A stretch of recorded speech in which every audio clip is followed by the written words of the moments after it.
Hello my friend, welcome back to the Sleepy Professor channel. I'm glad to see you again.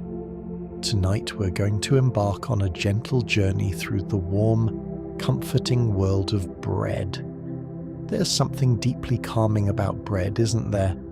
The way it rises, slow and patient, transforming in the quiet heat of an oven.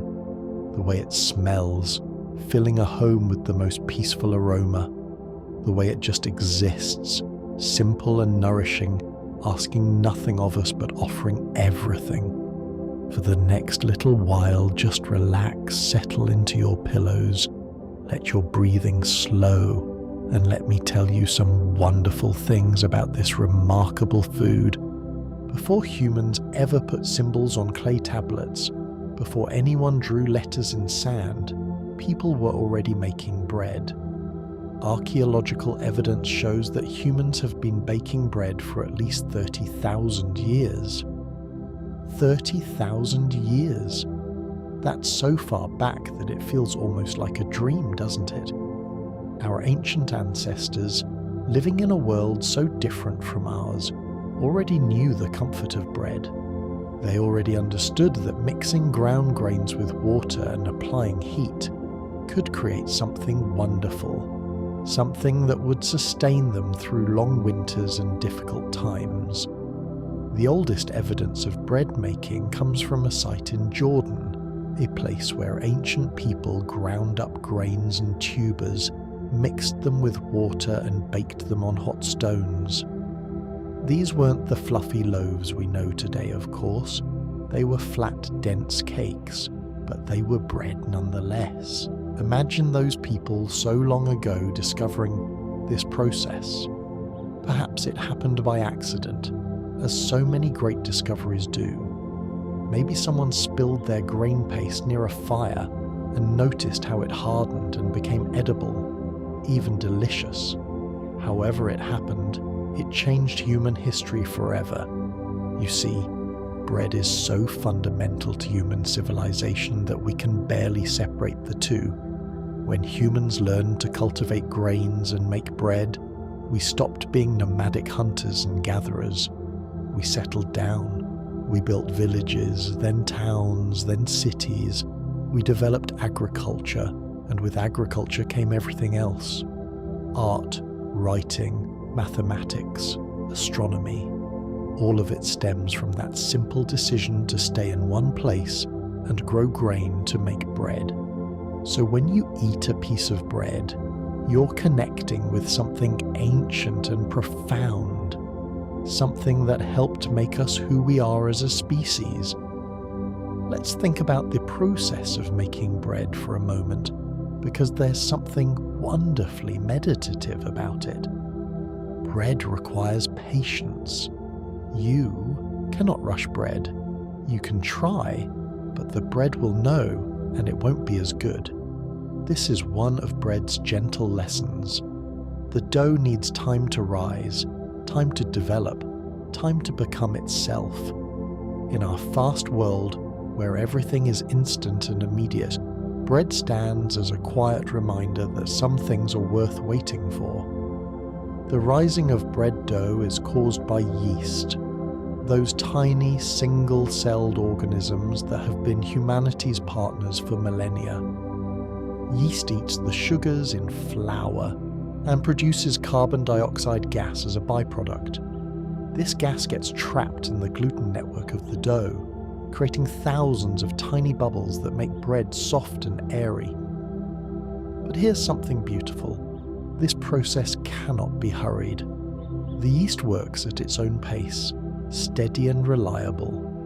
You can put the dough in a warm place to help it along, but fundamentally you have to wait. You have to trust. You have to let nature do what nature does. There are cultures all around the world that have their own unique breads, each one perfectly adapted to local ingredients and local needs. In India, there's naan, soft and pillowy, traditionally baked in a tandoor oven. In Mexico, there are dozens of varieties of pan dulce, sweet breads for breakfast and afternoon coffee. In Ethiopia, injera, a sour fermented flatbread that serves as both plate and food. In France, the baguette, with its crispy crust and tender interior.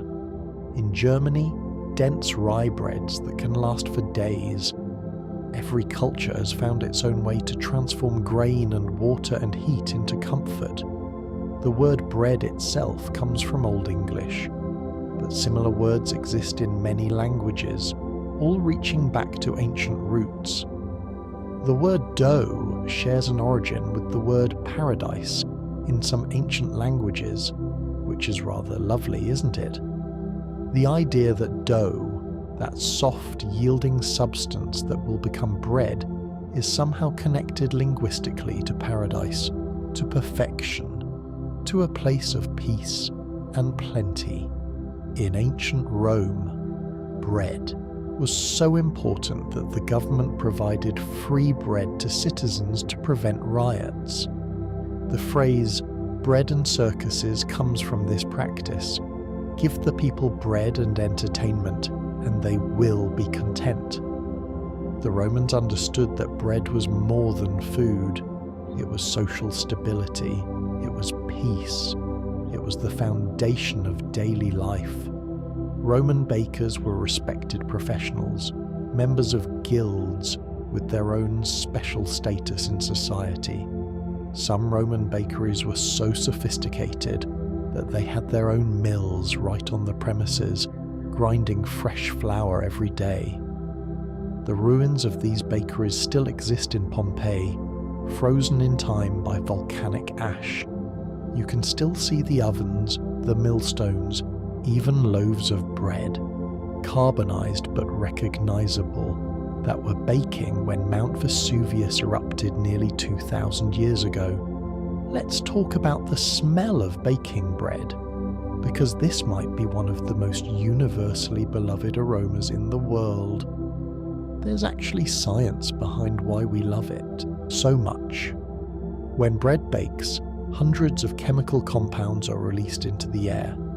These compounds trigger powerful responses in our brains, responses connected to safety, comfort, home, and nourishment. The smell of baking bread tells us at a deep instinctive level that we are safe, that we are cared for, that there is food and warmth. Real estate agents and home sellers know this. They'll often bake bread or cookies before an open house, because the smell makes a space feel like home. It makes people feel welcome and comfortable. It's a small trick, but it works because our response to the smell of baking bread is so fundamental, so deeply rooted in our psychology. Different breads have different smells based on the grains used and how they're prepared. Rye bread has a slightly sour, earthy smell. Whole wheat bread smells nutty and rich. White bread has a simpler, sweeter aroma. Sourdough, with its fermentation, has a complex, tangy scent. Each one is distinctive, and each one can transport you to a different place, a different memory, a different feeling. Speaking of sourdough, let's spend some time with this remarkable bread, because sourdough is special. Sourdough doesn't use commercial yeast. Instead, it uses wild yeast and bacteria that exist naturally in the air and on grain. To make sourdough, you create what's called a starter, a mixture of flour and water that you leave out to capture these wild microorganisms. Then you feed this starter regularly, adding more flour and water, and over time it becomes a living culture, a thriving community of yeast and bacteria working together. Some sourdough starters are incredibly old. There are bakeries that have been maintaining the same starter for decades, even centuries. They feed it every day, keeping it alive, keeping it active, and every loaf of bread they bake contains a little bit of this ancient culture. It's like a living connection to the past, a thread that stretches back through time.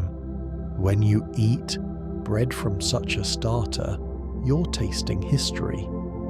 The oldest known sourdough starter is claimed to be over 170 years old, maintained by a bakery in San Francisco. But there are stories of starters even older, passed down through families, treasured like heirlooms. During the California gold rush, miners would keep their sourdough starters close to their bodies at night to keep them warm and alive. These miners were even called sourdoughs because of this practice. Sourdough bread has a distinctive tangy flavour that comes from the lactic acid produced by the bacteria in the starter. This same process also makes sourdough easier to digest than regular bread for many people. The long fermentation breaks down some of the proteins and carbohydrates that can cause digestive issues.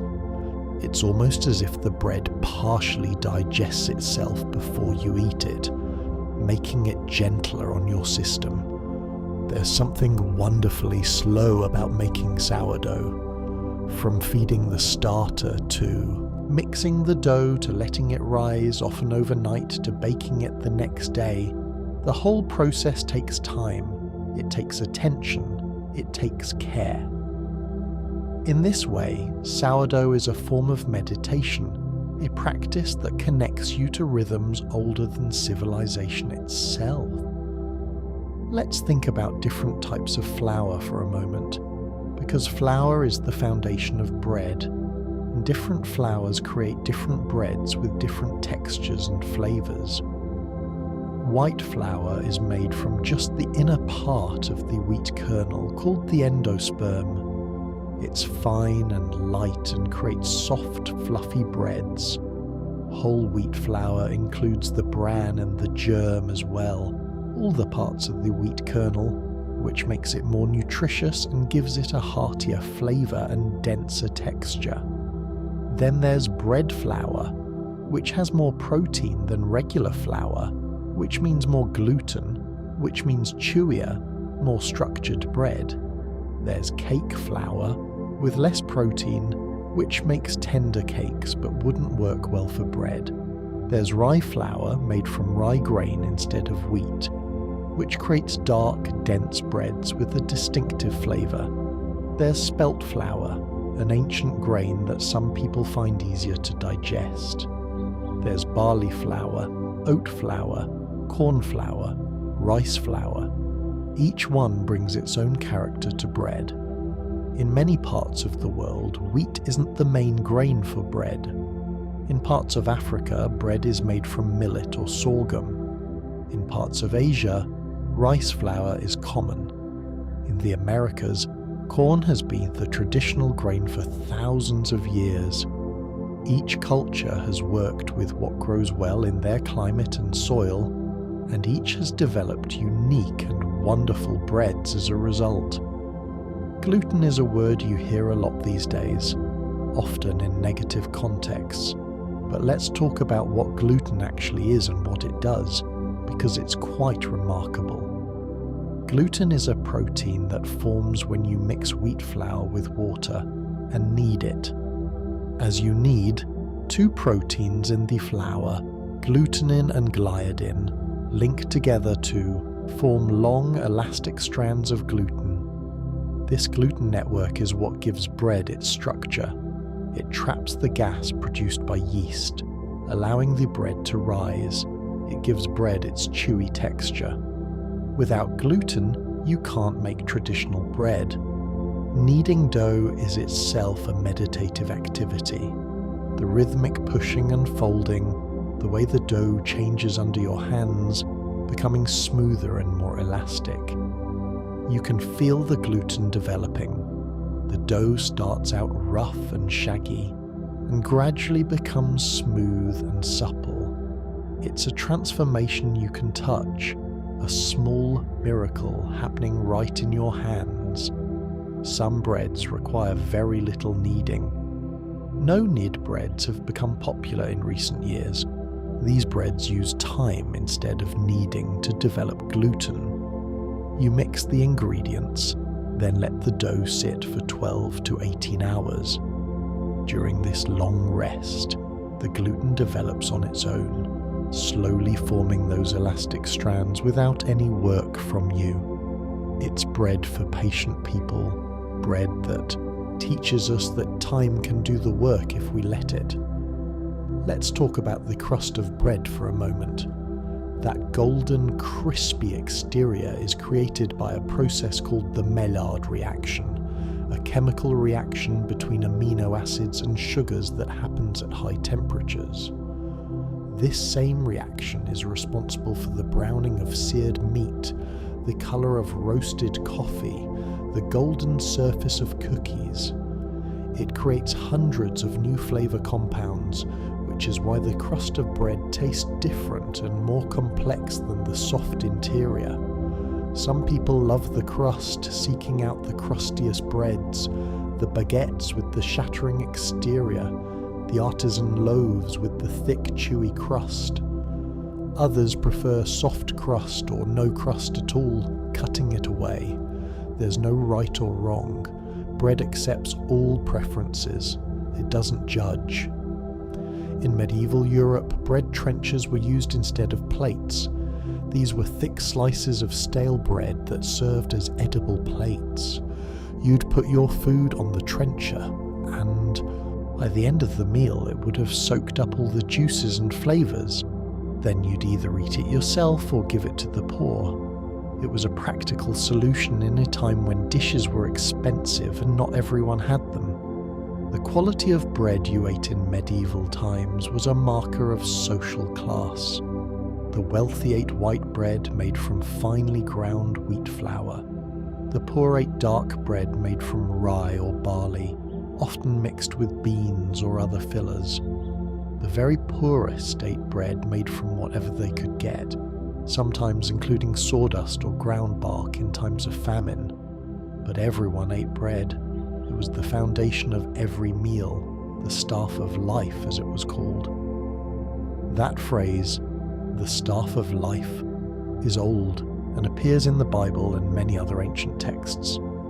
Bread as a staff, a support, something you lean on, something that holds you up. It's a beautiful metaphor, and it speaks to how fundamental bread has been to human survival and society. In many religious traditions, bread is sacred. In Christianity, bread represents the body of Christ in communion. In Judaism, challah bread is blessed and eaten on the Sabbath and holidays. In many cultures, there are rituals around the first slice of bread, or prayers said before breaking bread. Bread is not just food. It is holy, it is sacred, it is blessed. There's an old tradition in many European countries that you should never place bread upside down, as it's considered bad luck or disrespectful. Bread should always be placed right side up, crust up. This tradition likely comes from times when bread was precious, and wasting it or treating it carelessly was a serious matter. Even though we live in times of abundance now, these traditions persist, reminding us to respect bread, to honour it, to not take it for granted. Let's think about sandwiches for a moment, because the sandwich is one of humanity's greatest inventions, and it wouldn't exist without bread. The sandwich is named after John Montagu, the 4th Earl of Sandwich, an English nobleman in the 18th century. According to legend, he was so absorbed in a gambling game that he didn't want to stop to eat, so he asked for his meat to be served between 2 slices of bread so he could eat with one hand and continue playing cards with the other. Whether this story is true or not, the sandwich caught on and spread around the world. Now there are countless varieties. In Vietnam, the banh mi, a fusion of French baguette and Vietnamese ingredients. In Cuba, the Cuban sandwich with roasted pork, ham, cheese, and pickles. In Italy, panini, pressed and grilled. In the Middle East, shawarma wrapped in pita. In America, everything from peanut butter and jelly to elaborate deli sandwiches. This sandwich is universal now, but it all depends on bread. The structure of a sandwich is important. The bread must be strong enough to hold the fillings without falling apart, but not so tough that it's hard to bite through. It should have enough flavour to complement the fillings, but not so much that it overwhelms them. It should be fresh enough to be pleasant, but not so fresh and soft that it gets soggy immediately. Making a good sandwich is an art, and the bread is the foundation of that art. Some breads are specifically made for sandwiches. Sliced sandwich bread, soft and even, designed to be easy to work with. Hoagie rolls, submarine rolls, sturdy enough for heavy, saucy fillings. Ciabatta, with its open crumb and chewy texture. Focaccia, thick and flavorful. Each bread brings something different to a sandwich, changes the experience, changes the taste. Let's talk about toast for a moment, that simple pleasure. Toast is just bread that's been heated until it's browned and crispy, but somehow it's completely different from fresh bread. The heat changes the starches in the bread, makes it easier to digest, and creates new flavors through that same Maillard reaction we talked about earlier. Toast is comfort food in its purest form. Different cultures have different approaches to toast. In Britain, toast with butter and marmalade is a breakfast staple. In America, toast with butter and jam, or with avocado, or with eggs. In Spain, pan con tomate, toast rubbed with garlic and fresh tomato.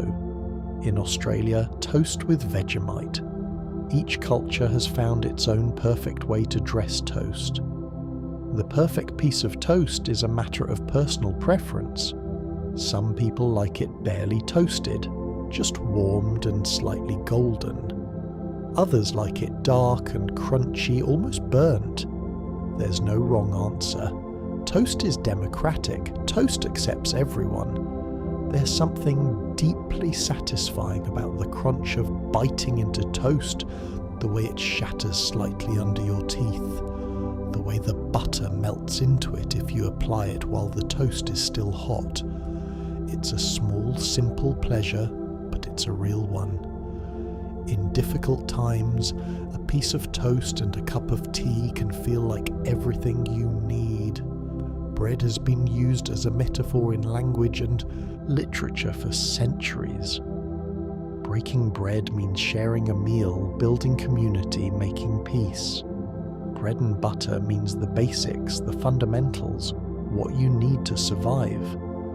The best thing since sliced bread means something wonderful and innovative. Breadwinner means the person who provides for a family. Our language is full of bread because bread is full of meaning. Sliced bread is itself an interesting story. Before 1928, all bread was sold in whole loaves, and you had to slice it yourself at home. Then a man named Otto Roveda invented a machine that could slice and wrap a loaf of bread. Bakeries were skeptical at first. They thought sliced bread would go stale too quickly. But consumers loved it. It was convenient. It was uniform. It was modern. Sliced bread became so popular that it really did become the standard for innovation, the thing that all other innovations were compared to. During World War II, sliced bread was actually banned in the United States for a brief time to conserve resources. The ban only lasted a few months because people were so upset about it. They had gotten used to the convenience of sliced bread and didn't want to give it up, even for the war effort. The ban was lifted and sliced bread returned, more popular than ever. Different countries have different standard loaf sizes and slice thicknesses. In America, sandwich bread is typically sliced fairly thin. In Britain, the slices are often a bit thicker. In some European countries, bread is still commonly sold unsliced, and people slice it at home as needed. Each approach has its merits. Pre-sliced bread is convenient, but goes stale faster. Whole loaves stay fresh longer, but require effort to slice. Let's think about bread boxes for a moment. Those containers designed specifically to store bread. Bread boxes work by allowing just a little bit of air circulation while protecting the bread from too much air, which would dry it out, and too much moisture, which would make it moldy. A good bread box keeps bread fresh for several days, maintaining that perfect balance.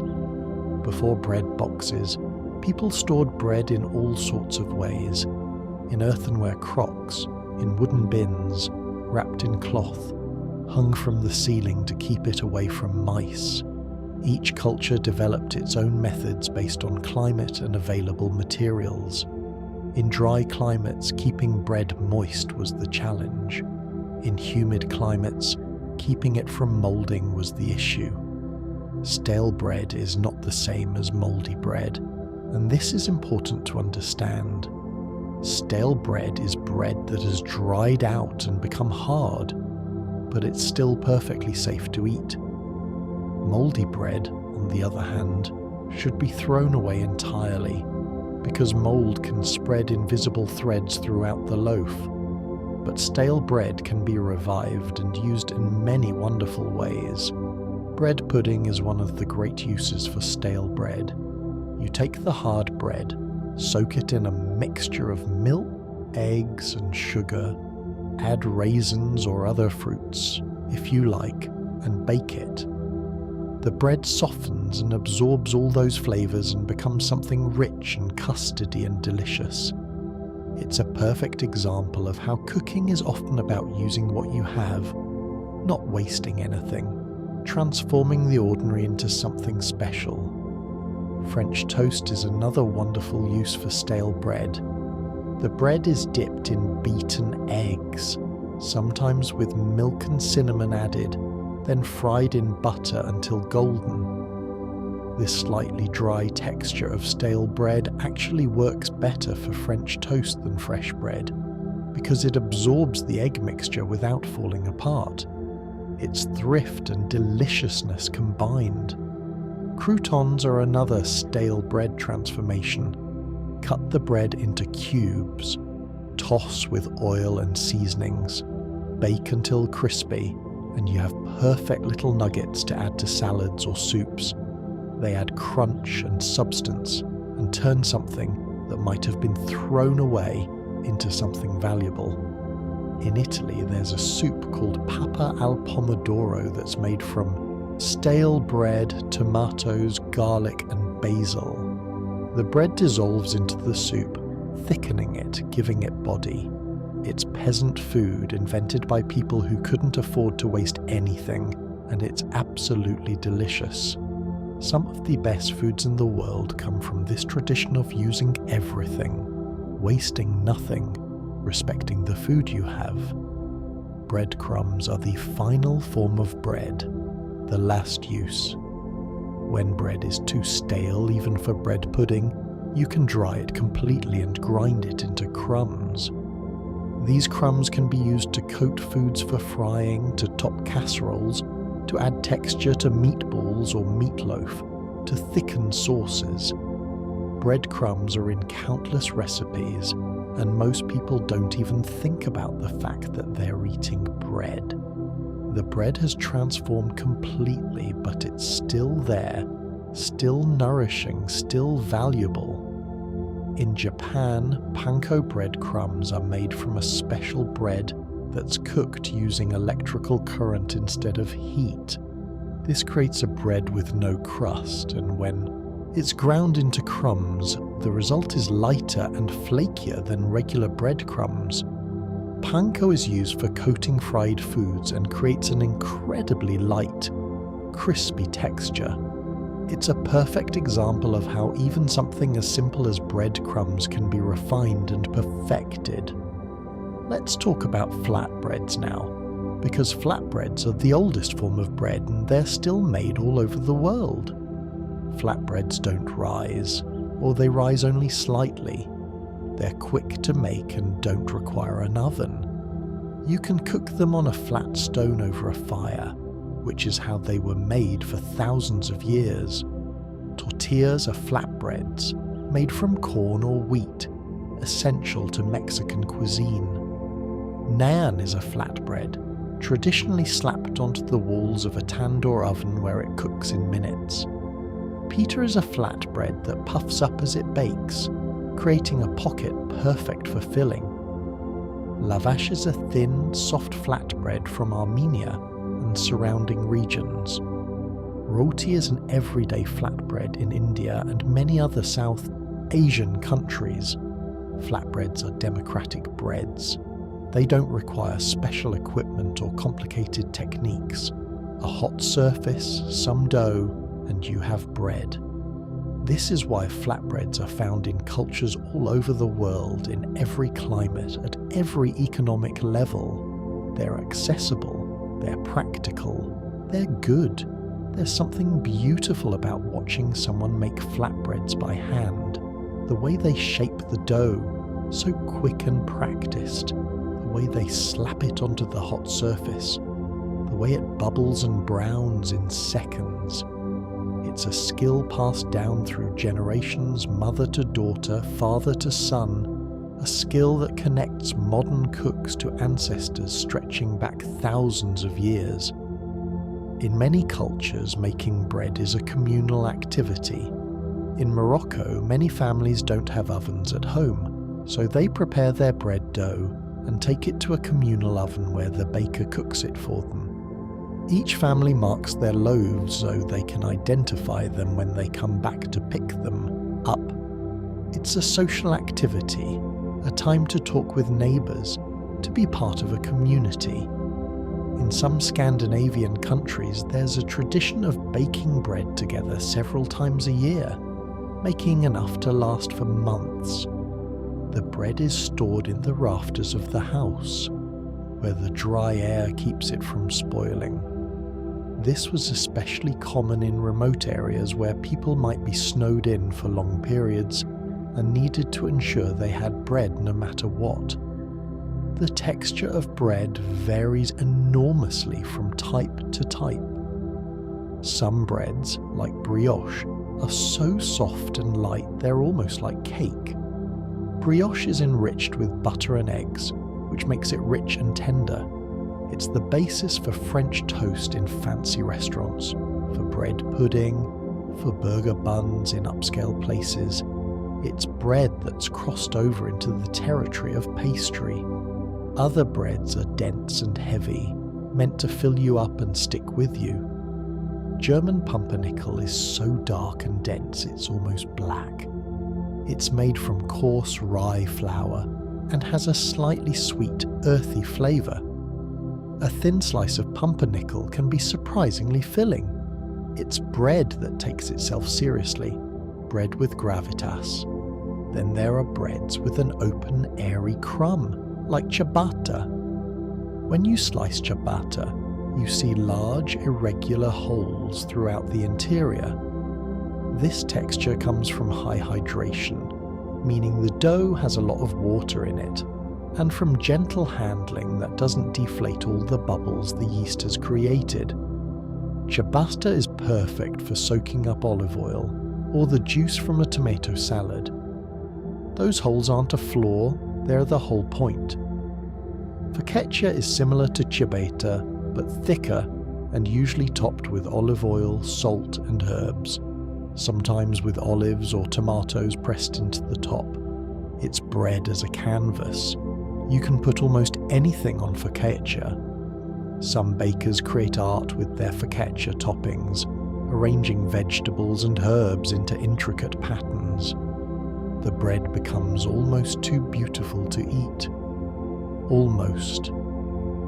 In the Middle East, there's a tradition of topping flatbreads with za'atar, a spice mixture made from dried thyme, sumac and sesame seeds. The bread is brushed with olive oil, sprinkled generously with za'atar, and baked until crispy. It's often eaten for breakfast with tea. It's simple, but the flavors are complex and satisfying. Pretzels are a type of bread with a very specific history.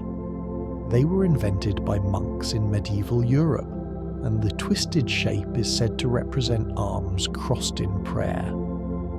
Pretzels were given to children as a reward for learning their prayers. The tradition of the pretzel has lasted for more than 1,000 years, evolving from a religious symbol to a popular snack. Soft pretzels, the kind you get from street vendors in New York or at shopping malls, are made from a simple dough that's shaped into twists, boiled briefly in water with baking soda, which gives them their distinctive brown colour and slightly alkaline taste, then baked until golden. The result is chewy and satisfying, especially with mustard. Hard pretzels, the crunchy snack pretzels, go through a similar process but are baked much longer at a lower temperature to dry them out completely. They can last for months without going stale, which made them popular with travellers and soldiers. They're less bread-like than soft pretzels, but they're still part of the bread family. Bagels have a similar process to pretzels. They're shaped into rings, boiled briefly, then baked. This gives bagels their chewy texture and shiny crust. Real bagels, New York bagels, are boiled in water with a little malt syrup, which adds flavour and helps with browning. The result is dense and chewy, perfect for toasting and spreading with cream cheese. The hole in the middle of a bagel serves a practical purpose. It allows the bagel to cook more evenly, ensures the centre gets fully baked.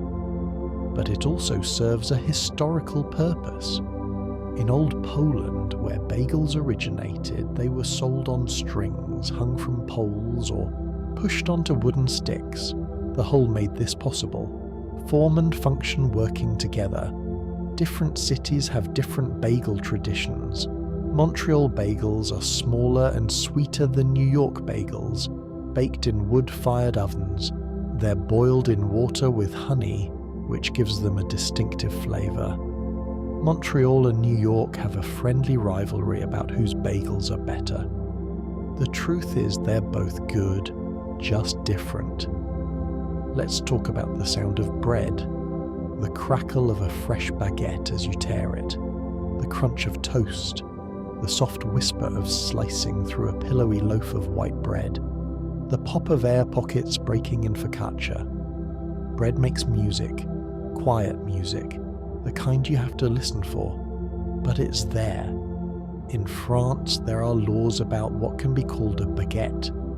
A traditional French baguette can only contain flour, water, salt, and yeast. No preservatives, no additives, nothing else. This law protects the tradition of the baguette, ensures that it remains what it has always been. The French take their bread seriously, as they should. A fresh baguette is meant to be eaten the same day it's baked.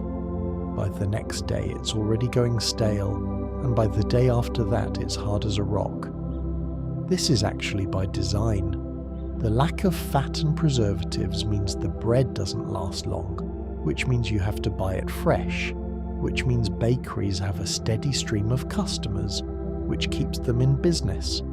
It's a system that works. There's a particular joy in walking home with a warm baguette, tearing off the end, and eating it while it's still warm from the oven. The crust shatters. The interior is soft and stretchy. It tastes like everything good in the world. It's a small pleasure, but it's one of life's reliable pleasures, one that has remained unchanged for generations.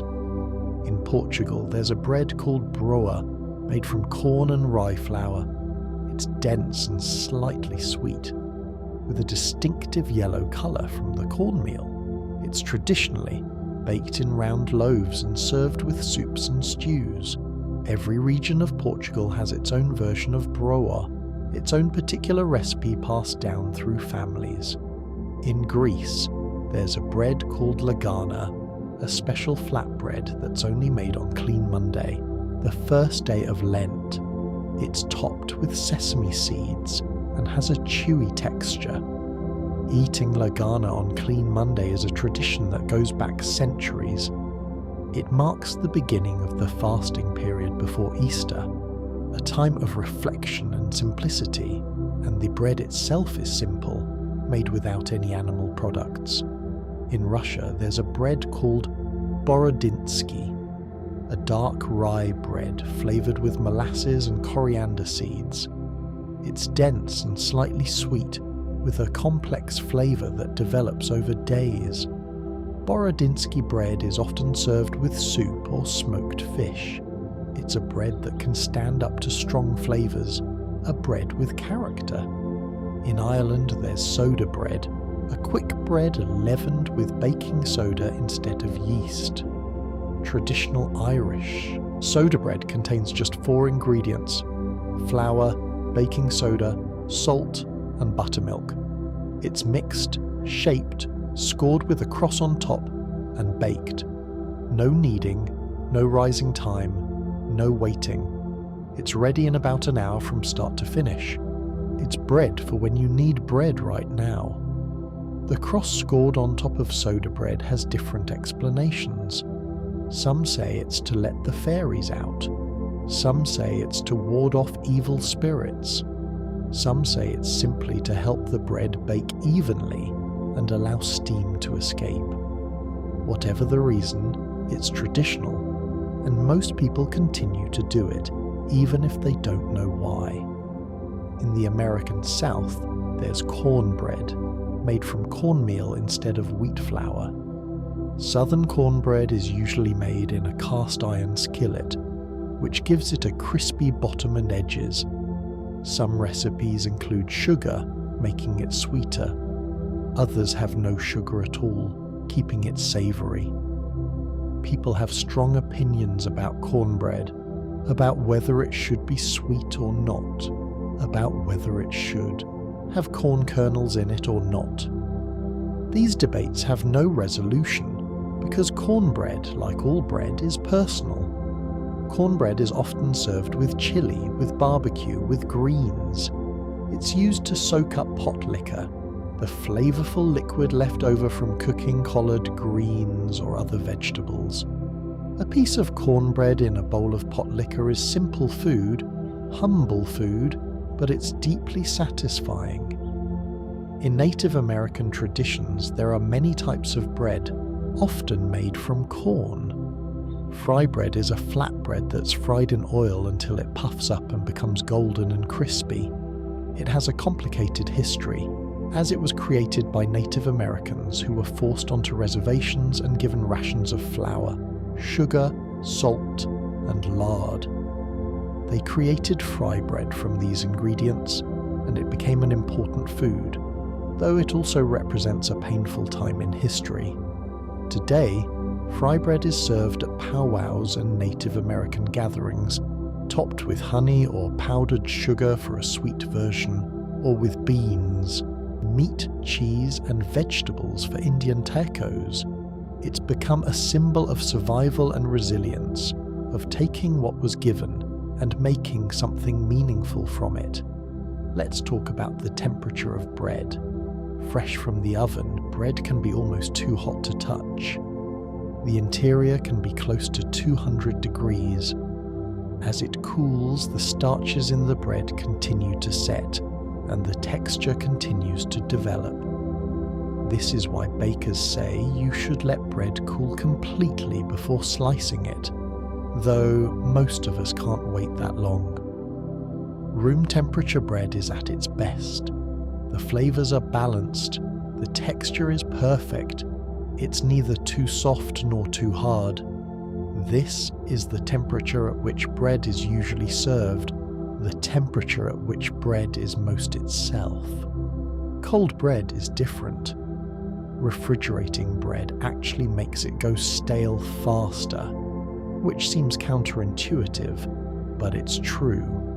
The cold temperature causes the starch molecules to crystallize, which is the same process that makes bread go stale. So bread should be stored at room temperature, not in the refrigerator unless you're planning to freeze it. Frozen bread can last for months without losing quality. You can freeze whole loaves, sliced bread, rolls, whatever you like. When you want to eat it, you can toast it directly from frozen, or let it thaw at room temperature. It's a good way to reduce waste, to always have bread on hand even if you can't get to a bakery every day. Warming bread can revive it somewhat. If you have bread that's starting to go stale, you can sprinkle it lightly with water and heat it in the oven for a few minutes. The water creates steam, which re-moistens the bread, and the heat softens it. It won't be exactly like fresh bread, but it will be better than it was. There are breads meant to be eaten hot. Popovers are a type of bread made from an egg-rich batter that puffs up dramatically in the oven, creating a crispy shell with a hollow interior. They're best eaten immediately while they're still hot and crispy. As they cool, they deflate and become less impressive, though they're still good. Parker House rolls are soft, buttery dinner rolls that are folded over before baking. They're traditionally served warm with butter, and they're the kind of bread that makes a special meal feel even more special. They're named after the Parker House Hotel in Boston, where they were created in the 1850s and have been popular ever since. Monkey bread is a pull-apart bread made by coating pieces of dough in butter and cinnamon sugar, then baking them together in a pan. When it comes out of the oven, you pull it apart piece by piece. It's sweet and sticky and meant to be shared. It's fun bread, party bread, bread that makes people happy. The act of breaking bread together has deep significance in human culture. When you share bread with someone, you're showing trust, creating connection, building relationship. Many peace negotiations throughout history have included a meal with bread. Many friendships have been cemented over bread and conversation. There's something vulnerable about eating together, about sharing food. You're satisfying a basic need in the company of others. You're allowing yourself to be human in front of them. And bread, simple bread, is often at the center of this sharing. In some cultures, if you've eaten bread and salt with someone, you're considered connected to them, almost like family. There are old traditions about hospitality, about the obligation to feed travelers, to share what you have. Bread is central to these traditions because bread is fundamental. Bread is life itself. Let's think about the weight of bread. A loaf of bread is substantial. It has heft. When you pick up a good loaf of bread, you can feel that it's real, that it's solid, that it will sustain you. This is part of bread's comfort. It's not insubstantial, it's not air, it's food you can rely on. Different breads have different weights, of course. A baguette is surprisingly light for its size, all air and crust. A dense rye loaf is heavy, packed with grain. A small dinner roll weighs almost nothing. A full loaf of sandwich bread has a satisfying weight when you pick it up at the store. Each weight tells you something about the bread, about what to expect. Bread can be a meal in itself. A good piece of bread with butter or with olive oil and salt or with cheese can be completely satisfying. You don't need anything elaborate. The bread is enough. This is part of bread's gift to us. It doesn't require enhancement. It stands on its own. At the same time, bread is the perfect accompaniment to almost any meal. Soup and bread, salad and bread, pasta and bread, steak and bread. Bread fits with everything. It enhances without overwhelming. It fills in the gaps. It rounds out a meal. There are endless bread-based dishes from around the world. Panzanella, an Italian salad made from stale bread, tomatoes and cucumbers. Fattoush, a Middle Eastern salad that includes pieces of toasted pita. Ribollita, an Italian soup thickened with bread. Migas, a Spanish dish of fried breadcrumbs with various additions. Bread soup, bread salad, bread as a main ingredient rather than just an accompaniment. In medieval Europe, there were brewers' guilds and bakers' guilds, and they were often connected because bread and beer are made from similar ingredients: grain, water, and yeast. The liquid left over from brewing could be used in bread making. The spent grain from brewing could be mixed into bread. Nothing was wasted. Everything had value. Beer bread is a type of quick bread leavened by the carbonation and yeast in beer, instead of by baking powder or baking soda. You mix flour, sugar, and beer, pour it into a pan and bake it. It's incredibly easy and has a distinctive flavour from the beer. Different beers will give different flavours. A light lager will make a mild bread. A dark stout will make a rich, malty bread. Bread has been currency at various times and places throughout history. Workers were paid in bread. Taxes were paid in grain. Bread was value, measurable and tradable. Even today we use dough as slang for money, a linguistic remnant of bread's economic importance. The price of bread has sparked revolutions. In pre-revolutionary France, the cost of bread was a major grievance of the common people. When Marie Antoinette supposedly said, "Let them eat cake," in response to being told the people had no bread, it showed how out of touch the aristocracy was.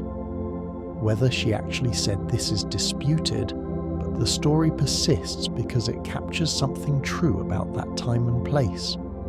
In more recent history, bread riots have occurred when the price of bread became too high, or when bread became scarce. In many countries, the government subsidizes bread to keep it affordable for everyone. Bread is too important to be left entirely to market forces. Bread is a human right, or should be. There are breads made for special occasions. Challah for the Jewish Sabbath, braided and beautiful. Stollen for Christmas in Germany, filled with dried fruits and marzipan. Hot cross buns for Easter in Britain, marked with a cross on top. Panettone for Christmas in Italy, tall and filled with candied fruits. These special breads mark time, mark seasons, mark celebrations. Making these special breads is often a family activity, with recipes passed down through generations. Grandmothers teach granddaughters, fathers teach sons. The techniques, the exact ingredients, the particular way of shaping the dough, all of this is tradition, is heritage, is identity. There's a meditative quality to many bread-related tasks. Kneading dough, as we've discussed, but also shaping rolls, braiding challah, scoring loaves. These are repetitive, focused activities that quiet the mind. You have to pay attention, but not too much attention. Your hands know what to do. Your mind can rest.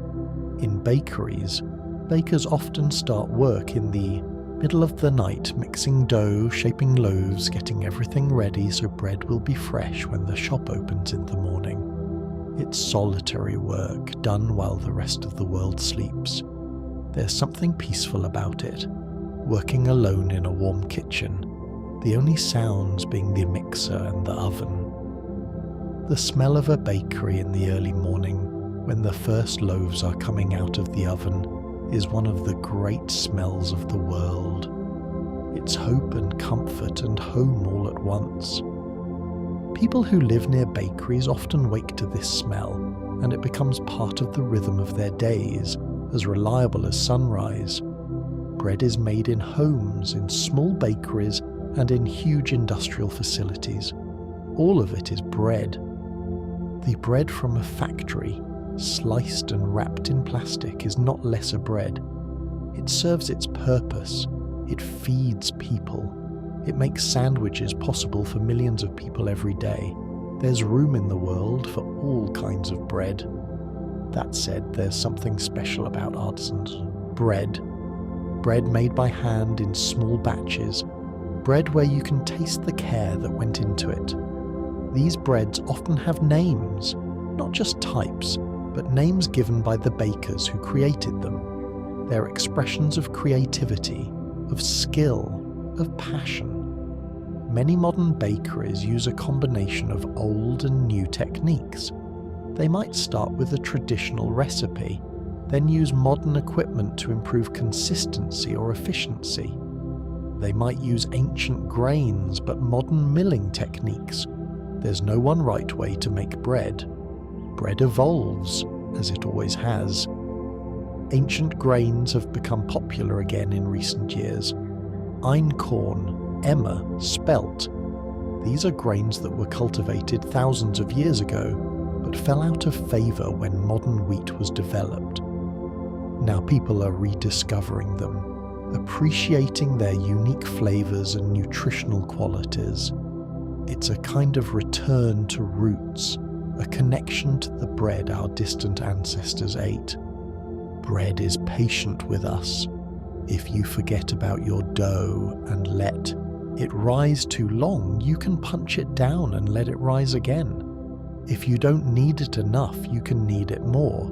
If the oven is a bit too hot or too cool, the bread will still turn out okay, just different. Bread forgives our mistakes. Bread is understanding. Of course, there are limits. There are ways to truly ruin bread. But within a fairly wide range, bread will work with you. It will accept your efforts and give you something good in return. This is one of the reasons bread making is so satisfying. You get results. You get real, edible, nourishing results. There's a whole category of breads called enriched breads, which contain fat, eggs, sugar, or milk, in addition to the basic flour, water, yeast, and salt. These additions make the bread softer, richer, more cake-like. Brioche is an enriched bread. Challah is an enriched bread. Cinnamon rolls are enriched bread. These breads are celebratory special occasion breads, though we can eat them anytime we want. Cinnamon rolls deserve their own moment in this journey. Soft, sweet dough rolled up with cinnamon sugar, sliced into spirals, baked until golden, then topped with cream cheese frosting. They're decadent.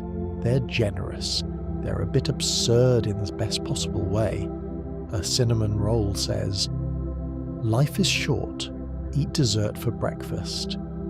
Making cinnamon rolls is a project. The dough has to rise.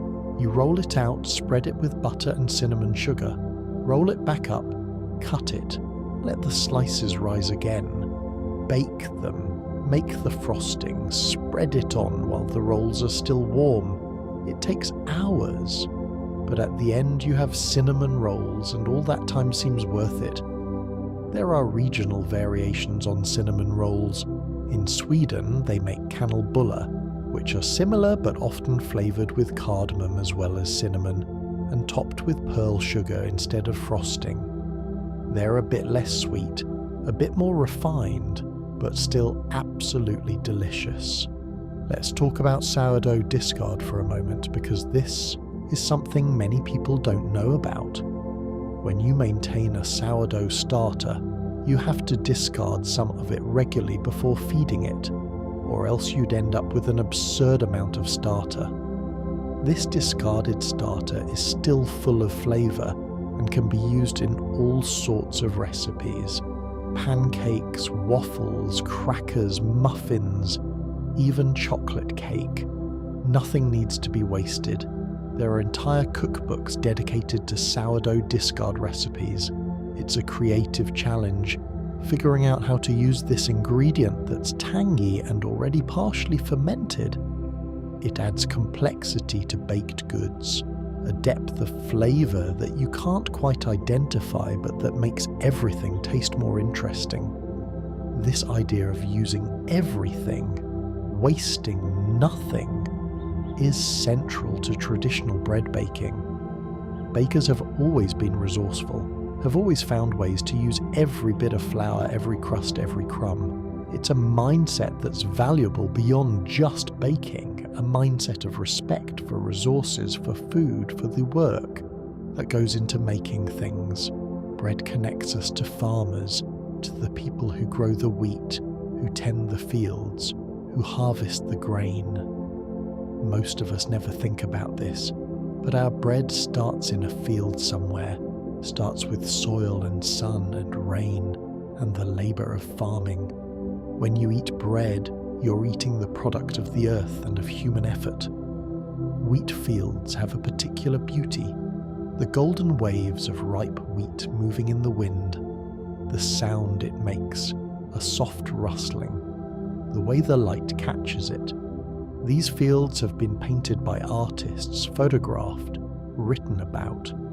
They represent abundance, harvest, the successful culmination of a season's work. Harvest time, when the wheat is ready, is a crucial moment. The weather has to be right. Too much rain and the grain can spoil. Too much delay and birds or other animals can get to it. Farmers watch the sky, check their fields, make decisions based on generations of knowledge and experience. Once harvested, the grain has to be processed. In the past, this was done by hand, grain by grain, an enormous amount of work. Now it's mechanized, but the basic process is the same. The grain is separated from the chaff, the inedible outer covering. Then it's stored until it's needed for milling. Milling is the process of grinding grain into flour. Stone grinding, the traditional method, crushes the grain between two large millstones. This creates flour with a lot of character, sometimes a bit coarse, with all the parts of the grain still present. It's the method that was used for thousands of years and is still used by some small mills today. Modern roller milling is more efficient. The grain is passed through a series of metal rollers that gradually break it down into finer and finer particles. Different parts of the grain can be separated out, allowing the production of white flour, which is just the endosperm, or whole wheat flour, which includes everything. The freshness of flour matters. Whole grain flour, because it contains the oily germ, can go rancid if stored too long. This is why whole wheat flour should be stored in the refrigerator or freezer if you're not going to use it quickly. White flour, with the germ removed, lasts much longer at room temperature. Some bakers mill their own flour using small home mills. This ensures absolute freshness and allows them to control exactly what goes into their flour. It's an extra step, an extra investment, but for people who are serious about bread, it's worth it. The flavour difference between freshly milled flour and flour that's been sitting on a shelf for months is noticeable. Bread is one of the most accessible forms of cooking. You don't need expensive ingredients. You don't need special equipment, a bowl, a spoon, your hands, a source of heat. That's enough to make bread.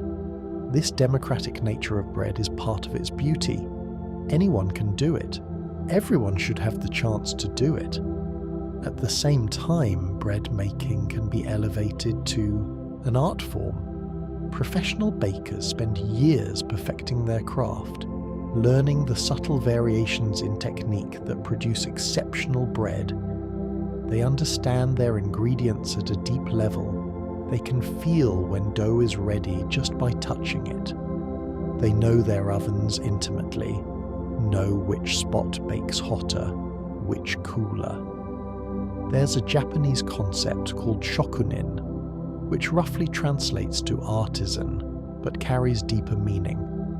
A shokunin is someone who devotes themselves entirely to mastering their craft, who pursues perfection not for recognition, but for its own sake. Many bakers embody this spirit. They're not just making bread to sell, they're making bread to honor bread, to honor the tradition, to honor the grain and the water and the fire. In conclusion, or rather not in conclusion, because there's always more to say about bread, but as we near the end of our time together tonight, let's think about what bread means. Bread is sustenance, bread is tradition, bread is community. Bread is transformation. Flour and water and yeast and salt and time and heat become something greater than the sum of their parts. Every time someone makes bread, they're participating in a human activity that stretches back to the very beginning of civilization. They're connecting with ancestors, with tradition, with the fundamental human need to create, to transform, to nourish. And every time someone eats bread, they're accepting that nourishment, accepting the work of countless hands, the baker who made it, the farmer who grew the wheat, the miller who ground the flour, the yeast that lived and worked and transformed the dough, the fire that baked it. Bread is a gift that passes through many hands before it reaches us. Think about the morning ritual of bread. So many households around the world, the day begins with bread. The sound of the toaster popping up, the smell of fresh bread being sliced, the quiet routine of spreading butter or jam. These small acts, repeated day after day, become a kind of meditation, a way of grounding ourselves before the day truly begins. In France, people go to the boulangerie every morning to buy their daily bread. It's not just about the bread itself, though the bread is important. It's about the ritual, the interaction with the baker, the brief conversation about the weather or the news. It's about being part of a community, about maintaining connections, about the rhythm of daily life. The baguette someone buys on Monday morning might be nearly identical to the baguette they bought on Sunday morning, and the one they'll buy on Tuesday. But each one is slightly different, made fresh that day, unique in small ways. This consistency combined with subtle variation is comforting. It's reliable, but not monotonous. In many cultures, breakfast bread is sweet. Danish pastries, croissants, brioche rolls, cinnamon toast. Starting the day with something sweet and bready feels like a small act of self-care, a way of being gentle with yourself as you transition from sleep to wakefulness. The sugar provides quick energy, and the bread provides sustenance that will carry you through the morning. Croissants deserve their own extended meditation because they're remarkable. A croissant is made from a laminated dough, which means butter is folded into the dough over and over again, creating hundreds of thin layers. When the croissant bakes, the butter melts and creates steam, which pushes the layers apart, creating that characteristic flaky, airy texture. Making croissants is a labor of love. The dough has to be rolled out, butter layered on top, then the dough is folded, chilled, rolled out again, folded again, chilled again. This process is repeated several times. It takes hours, spread over multiple days. The dough has to stay cold or the butter will melt, and the layers will merge together instead of staying separate. But when you bite into a properly made croissant, all that work makes sense. The outside shatters into 1,000 buttery flakes. The inside is soft and stretchy and rich. It's not really bread anymore and not quite pastry. It's something in between, something transcendent. In Vienna, where croissants originated before the French perfected them, they're called kipferl, and they're smaller and denser than French croissants. Both versions are delicious. Both versions represent the pinnacle of the baker's art. Both versions show what's possible when you combine simple ingredients with skill and patience. Pain au chocolat is a croissant dough rolled around pieces of dark chocolate.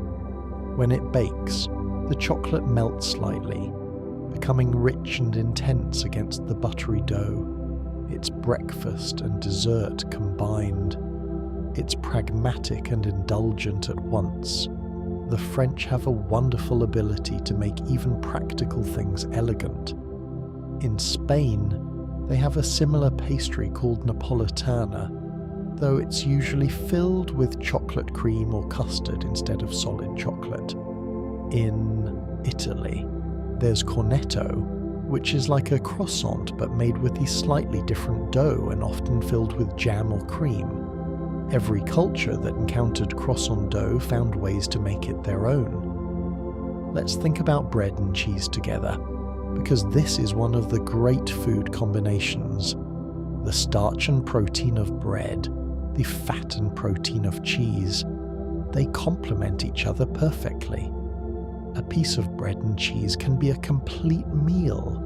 It can be simple, just a chunk of each, or it can be elaborate, a carefully constructed grilled cheese sandwich or a cheese toast. Grilled cheese sandwiches are childhood comfort food for many people. Buttered bread, sliced cheese, grilled in a pan until the bread is golden and crispy and the cheese is melted. It's simple to make, hard to mess up, and absolutely satisfying. The contrast between the crispy bread and the gooey cheese is textural perfection. Different cheeses create different experiences. Sharp cheddar gives you tang and bite. Swiss cheese gives you nuttiness and those characteristic holes. American cheese, often maligned by food snobs, melts beautifully and has a mild, creamy flavour that many people grew up with and love. Gruyere is sophisticated and complex. Mozzarella is stretchy and mild. Each cheese has its place, its purpose, its fans. In France, a croque monsieur is a grilled ham and cheese sandwich made with bechamel sauce, making it richer and more substantial. A croque madame is the same thing, but with a fried egg on top. The names are whimsical, but the sandwiches are serious business, substantial enough to be lunch or a light dinner. Fondue is melted cheese served with cubes of bread for dipping. It's Swiss in origin, created as a way to use up aging cheese and stale bread, turning potential waste into a feast. Now it's a social dish, something you make when you have friends over, something that keeps everyone gathered around the table, talking and laughing and sharing. Welsh rarebit is melted cheese sauce poured over toast. It's pub food, comfort food, something simple that becomes special through the quality of the ingredients and the care in preparation. The cheese sauce is often flavoured with mustard, Worcestershire sauce, beer. It's not health food, but it's deeply satisfying. Bread and cheese together have sustained travellers, workers, soldiers, students, anyone who needed portable food that wouldn't spoil quickly and would provide real nourishment. It's the foundation of the ploughman's lunch, a traditional British pub meal of bread, cheese, pickles, and maybe some fruit or cold meat. It's food that respects the person eating it, that acknowledges their hunger and their humanity.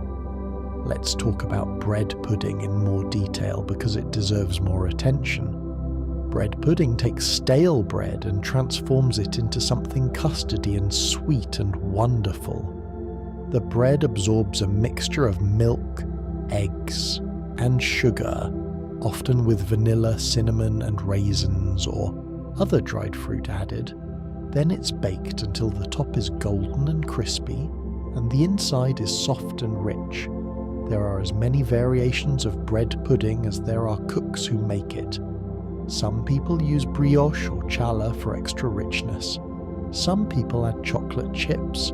Some people make it with croissants, creating a dessert so decadent it feels almost illegal. Some people serve it with caramel sauce or whiskey sauce or vanilla ice cream. In New Orleans, bread pudding is a signature dessert, often served with a bourbon sauce that soaks into the warm pudding. It's rich and boozy and sweet, the kind of dessert that makes you understand why people travel for food. Different restaurants have their own versions, their own secret touches, and people have passionate opinions about which is best. Bread pudding is ultimate comfort food, the kind of thing grandmothers make, the kind of thing that appears at potlucks and church suppers and family gatherings. It's not fancy or pretentious, it's just good, reliably good, in a way that makes you feel cared for. The concept of using stale bread in desserts appears in many cultures. In Britain, there's summer pudding, where bread is used to line a bowl, then filled with berries and their juice, then more bread on top, then weighted down so everything compresses together. After chilling overnight, it's turned out onto a plate, creating a dome of berry-soaked bread that's light and fruity and completely different from bread pudding, but equally wonderful. In the Middle East, fatet is a category of dishes that use toasted or fried pieces of pita bread as a base, topped with various combinations of yogurt, chickpeas, meat, nuts, and spices. The bread soaks up the flavors and juices while maintaining some texture. It turns something as simple as leftover pita into a feast. The resourcefulness of traditional cooking, this ability to use every ingredient fully, to waste nothing, to turn what might be considered scraps into something delicious, is a kind of wisdom we're in danger of losing. Modern abundance has made us careless. We throw away food our grandparents would have treasured. We forget that stale bread is not trash. It's an ingredient. It's potential. Let's think about bread knives for a moment, because the right tool makes a difference. A good bread knife has a serrated edge that can cut through a crispy crust without crushing the soft interior. The soaring motion of a serrated knife works with the bread instead of against it. A regular knife, even a sharp one, tends to compress bread as you try to cut it, squashing it into a dense, unappetizing mass. Slicing bread is a small skill, but it's a real one. You want even slices, not too thick and not too thin. You want to cut straight down, not at an angle, so all your slices are the same size. If you're slicing a round loaf, you might start from the center and work outward, creating slices of similar size. If you're slicing a baguette, you might cut on a diagonal to create larger slices. Some people cut their sandwiches diagonally, corner to corner. Some people cut them straight across the middle. Some people don't cut them at all. These preferences are formed early in life and rarely change. They're part of how we relate to food, to comfort, to routine. The crust end of a loaf of bread has different names in different places. The heel, the end piece, the crust. Some people love it, fight for it, consider it the best part of the loaf. Others avoid it, leave it in the bag until everything else is gone. There's no consensus, and that's fine. Bread doesn't demand consensus. Bread accepts all of us as we are. In some households, there are unspoken rules about bread. Dad gets the first slice of fresh bread. Guests get served before family members. The person who baked the bread gets to decide how it's sliced and served. These small rituals give structure to family life, create traditions, build identity. Let's talk about rolls, those individual portions of bread that come in countless varieties. Dinner rolls, soft and slightly sweet, often brushed with butter. Kaiser rolls, with their distinctive star pattern on top, perfect for sandwiches. Ciabatta rolls, rustic and chewy. Brioche rolls, rich and tender. Potato rolls, surprisingly fluffy and slightly sweet from the potato. Rolls are convenient. Everyone gets their own. There's no need to slice and pass around a loaf. Children like rolls because they're the right size for small hands. Rolls are often served at restaurants because they can be baked in batches and served warm throughout service. The variety of rolls is staggering. In Germany alone, there are more than 300 types of rolls, each with its own name, its own characteristics, its own regional identity. German bakery culture takes rolls very seriously. The crust should shatter, the interior should be airy, the flavour should be complex. A good roll is not a simple thing. In Jewish tradition, there's a roll called a baili, similar to a bagel, but with a depression in the centre instead of a hole, typically filled with onions and sometimes poppy seeds. Bailis are less well known than bagels outside of Jewish communities, but they're wonderful, especially when fresh. The name comes from Białystok, a city in Poland where they originated. Parker House rolls, which we mentioned earlier, are folded over on themselves before baking, creating a natural place to pull them apart. This design is both functional and attractive. They look impressive on a dinner table but are easy to eat. They're often served at Thanksgiving and other holiday meals, becoming part of celebration and tradition. Cloverleaf rolls are made from 3 small balls of dough placed together in a muffin tin. As they bake, they grow and merge but maintain their individual shapes, creating a roll that naturally pulls apart into 3 pieces. They're another way of making individual portions while also creating visual interest and texture. Let's think about the colour of bread. White bread is actually cream or ivory, not truly white. Whole wheat bread ranges from light tan to dark brown depending on how much whole grain is used. Rye bread can be very dark, almost black in the case of pumpernickel. Cornbread is yellow. Each colour tells you something about the grain used, about how the bread was made. The colour of a bread's crust tells you about how it was baked. A pale crust means the oven wasn't hot enough, or the bread didn't bake long enough.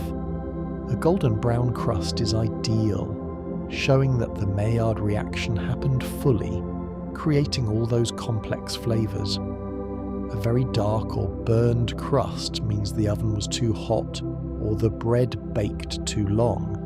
And while some people like a very dark crust, there's a point where it becomes bitter. Some breads are intentionally coloured. Rainbow bagels have stripes of different colours running through them, created by using food colouring in different portions of the dough. These are popular in some places, especially with children, though purists object to them. But bread is adaptable. Bread can be playful. There's room in the world for both traditional breads and whimsical ones. Activated charcoal has been used to make black bread, creating a dramatic visual effect. Whether this serves any nutritional purpose is debated, but it certainly creates a striking appearance. Black bread, black burger buns, black pizza dough. All of these have had their moment of popularity, showing that people are always looking for new ways to experience even something as ancient as bread. Let's talk about the holes in bread, that network of air pockets that makes bread soft and light. The size and distribution of these holes tells you about the bread. Small, even holes indicate a tight, uniform crumb, the kind you find in sandwich bread. Large, irregular holes indicate an open crumb, the kind you find in artisan breads like ciabatta or sourdough. An open crumb is often considered desirable in artisan bread because it indicates proper fermentation and handling. The dough was wet enough and handled gently enough to allow large bubbles to form and be preserved. But an open crumb isn't appropriate for all breads. You wouldn't want huge holes in sandwich bread because your sandwich fillings would fall through. Different breads serve different purposes and require different structures. The technical term for the interior structure of bread is crumb, which is a bit confusing since we also use crumb to mean the small pieces that fall off bread. But in baking terminology, the crumb is the entire interior structure, the pattern of holes and strands, the texture and density. Bakers spend years learning to control and perfect the crumb of their breads. When you toast bread, you're driving off moisture and causing additional browning reactions. The bread becomes crispier, drier, more intensely flavoured. Some breads are better toasted than fresh. English muffins, for instance, are really designed to be toasted. Their nooks and crannies were created specifically to hold butter and jam, and toasting enhances their texture and flavour. Melba toast is bread that's sliced thin and toasted until it's completely dry and crispy. It was created for Dame Nellie Melba, an Australian opera singer, supposedly when she was ill and needed something light and easy to digest. Now it's often served with pâté or cheese, providing a crispy contrast to rich, soft spreads. Rusks are similar, twice-baked breads that are hard and dry and meant for dipping in coffee or tea. In South Africa, buttermilk rusks are a traditional breakfast food, homemade and cherished. In Italy, biscotti serve a similar function, though they're sweeter and often contain nuts or other additions. The practice of dipping bread in liquid is universal. Dunking your toast in your coffee or tea, dipping your bread in soup, soaking your breakfast bread in milk.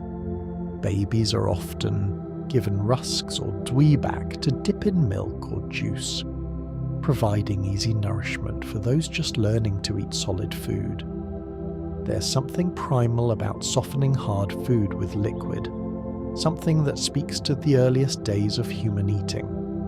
Let's talk about the relationship between bread and wine, because these two foods have been linked throughout history. Both involve fermentation. Both transform simple agricultural products into something more complex. Both have religious significance in Christian tradition. Wine and bread, body and blood, the most basic elements of communion. In ancient times, wine and bread were the foundations of meals. Everything else was supplementary. Meat when you had it, vegetables from the garden, cheese if you kept animals, but wine and bread were constant.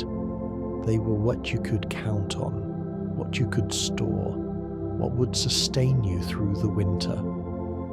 The tradition of bread and wine together continues in many cultures. In France, a simple meal of bread, wine and cheese is considered perfectly acceptable, even ideal. It showcases the quality of each element. You can taste the bread properly because it's not smothered in heavy sauces or complicated preparations.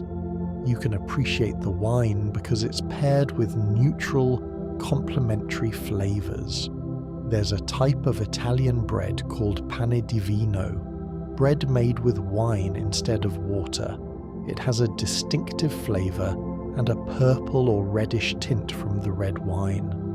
It's an example of how the two products can literally combine, how wine can become part of bread itself. In ancient Rome, soldiers were given a daily ration of bread and wine. This wasn't luxury, it was practicality. Both products were calorie-dense, wouldn't spoil quickly, and could be carried on long marches. An army travels on its stomach, and bread and wine kept Roman armies moving across vast distances. Let's think about bread baskets, those containers that hold bread at the table. In restaurants, the bread basket often arrives at the beginning of the meal, sometimes with butter, sometimes with olive oil for dipping. It's a welcome, a way of saying you're cared for here. You won't go hungry, please relax and enjoy. Some people have strong feelings about restaurant bread. They judge a restaurant by its bread. If the bread is good, fresh, properly warmed, the meal will probably be good. If the bread is mediocre or stale, it suggests the restaurant doesn't care about details, doesn't respect its customers or its food. There are restaurants that are famous for their bread. Some make their own, baking throughout service so there's always fresh bread. Some have relationships with exceptional local bakeries. Some have signature breads, unique recipes you can't get anywhere else. The bread becomes part of the restaurant's identity, part of what draws people back. At home, bread boxes or bread baskets on the counter keep bread accessible and visible. Some families always have bread out available for snacking. Others keep it put away, bringing it out only for meals. These habits shape our relationship with bread, shape how we think about food and eating and home. Let's talk about bread and butter, perhaps the most fundamental bread pairing. Butter on fresh bread, butter melting into hot toast, butter spread thick on a roll. The combination of grain and dairy, carbohydrate and fat has sustained humans for millennia. Different cultures have different butter traditions. In France, butter is often unsalted or lightly salted, allowing the butter's own flavour to shine. In Brittany, salted butter is traditional, with visible salt crystals that provide little bursts of flavour. In Ireland, butter is rich and yellow from grass-fed cows. In India, ghee, clarified butter, is used in cooking and also spread on breads like naan or paratha. The way you butter bread is personal. Some people spread it thin and even. Some people slather it on thick. Some people let it melt naturally on hot bread. Some people add salt or honey or jam on top of the butter. There's no wrong way, only preferences developed over a lifetime of eating bread. Compound butters, butter mixed with herbs or garlic or other flavourings, turn bread and butter into something more sophisticated. Garlic bread is essentially bread with garlic compound butter. It's casual food, the kind of thing you serve at a barbecue or with spaghetti, but it's also delicious and satisfying and makes everyone happy. In Ethiopia, injera, that fermented flatbread we mentioned earlier, is served with various stews and dishes placed on top of it. You tear off pieces of injera and use them to pick up the food, so the bread serves as both plate and utensil.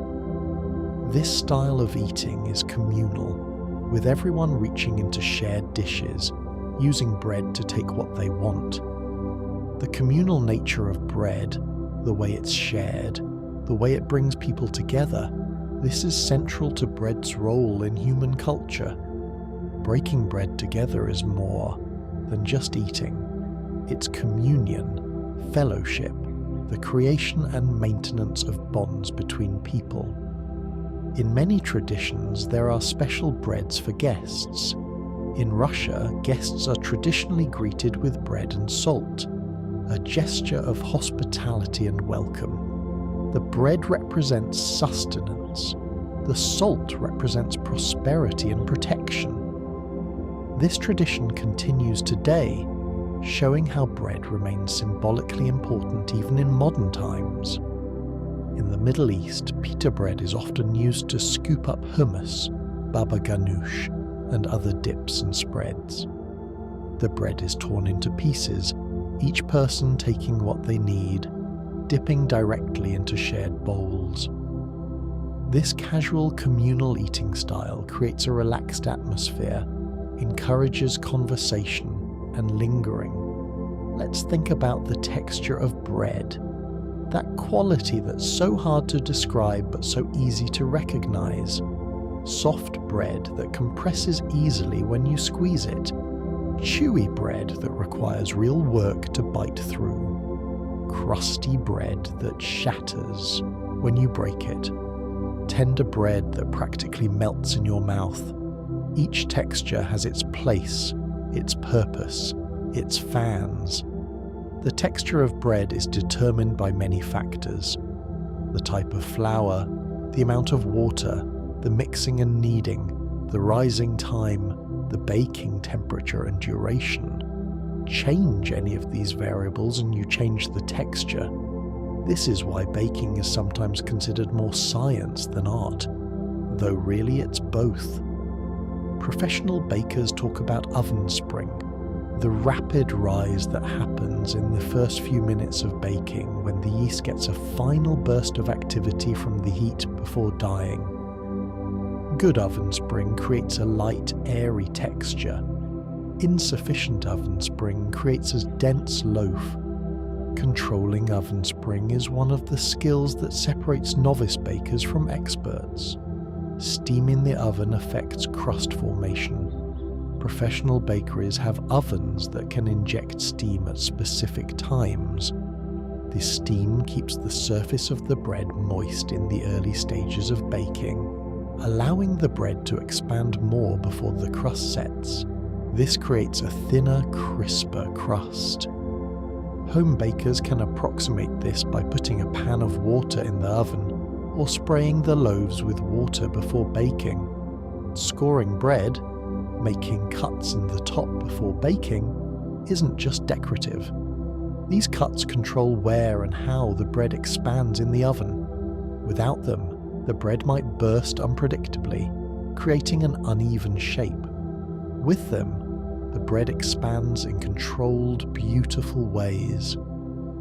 Different scoring patterns are traditional for different breads, and skilled bakers can create intricate designs.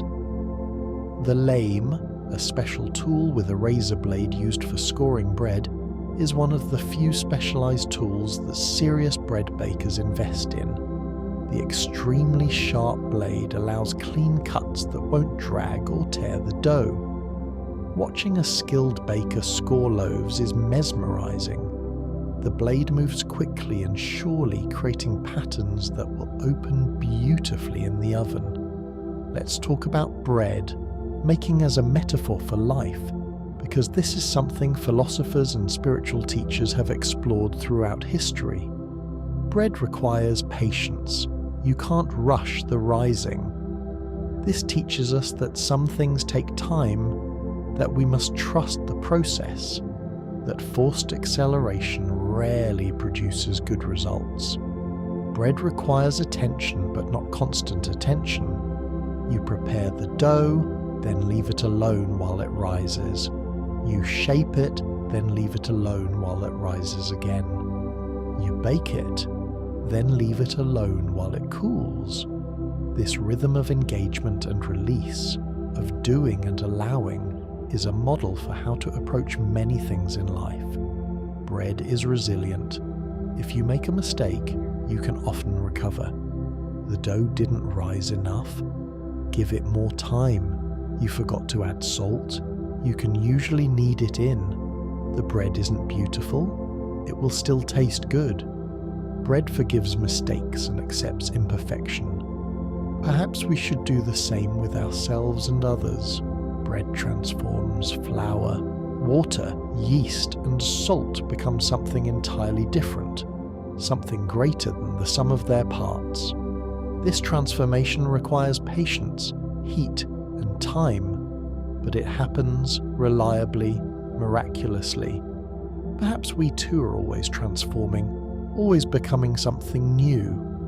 In Buddhist tradition, Zen monks often work in the temple kitchen, and bread making or rice preparation is considered a meditation, a way of being present, a spiritual practice. The careful attention required, the repetitive motions, the focus on the task at hand, all of this quiets the mind and brings awareness to the present moment. There's a book called The Tasajara Bread Book, written by Edward Esper Brown, a Zen monk that treats bread making as spiritual practice.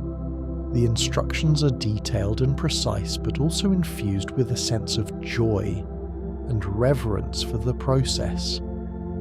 Making bread becomes a way of celebrating existence, of participating in creation, of connecting with something larger than yourself. Let's think about breadcrumbs again, but this time in their role as a coating for fried foods. Chicken schnitzel, fish fillets, mozzarella sticks, all of these are coated in breadcrumbs before frying. The breadcrumbs create a crispy layer that contrasts with the tender interior. They protect the food from direct contact with the hot oil, while absorbing just enough fat to become golden and delicious. Panko, those Japanese breadcrumbs we mentioned, have become standard in many kitchens because they create such a light, crispy coating. Regular breadcrumbs work fine, but panko works better. The larger, flakier pieces stay crispier longer, don't get soggy as quickly. This is one of those small improvements in technique and ingredients that Japanese cuisine is famous for, the relentless pursuit of perfection in every detail. In Italy, breadcrumbs are toasted with garlic and oil and used as a topping for pasta.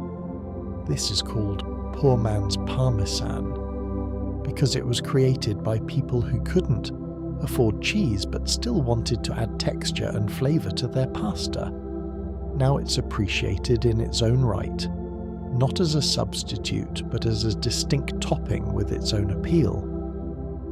Breadcrumb stuffing for poultry is another use, where breadcrumbs are mixed with herbs, vegetables, sometimes sausage, and used to fill the cavity of a chicken or turkey before roasting.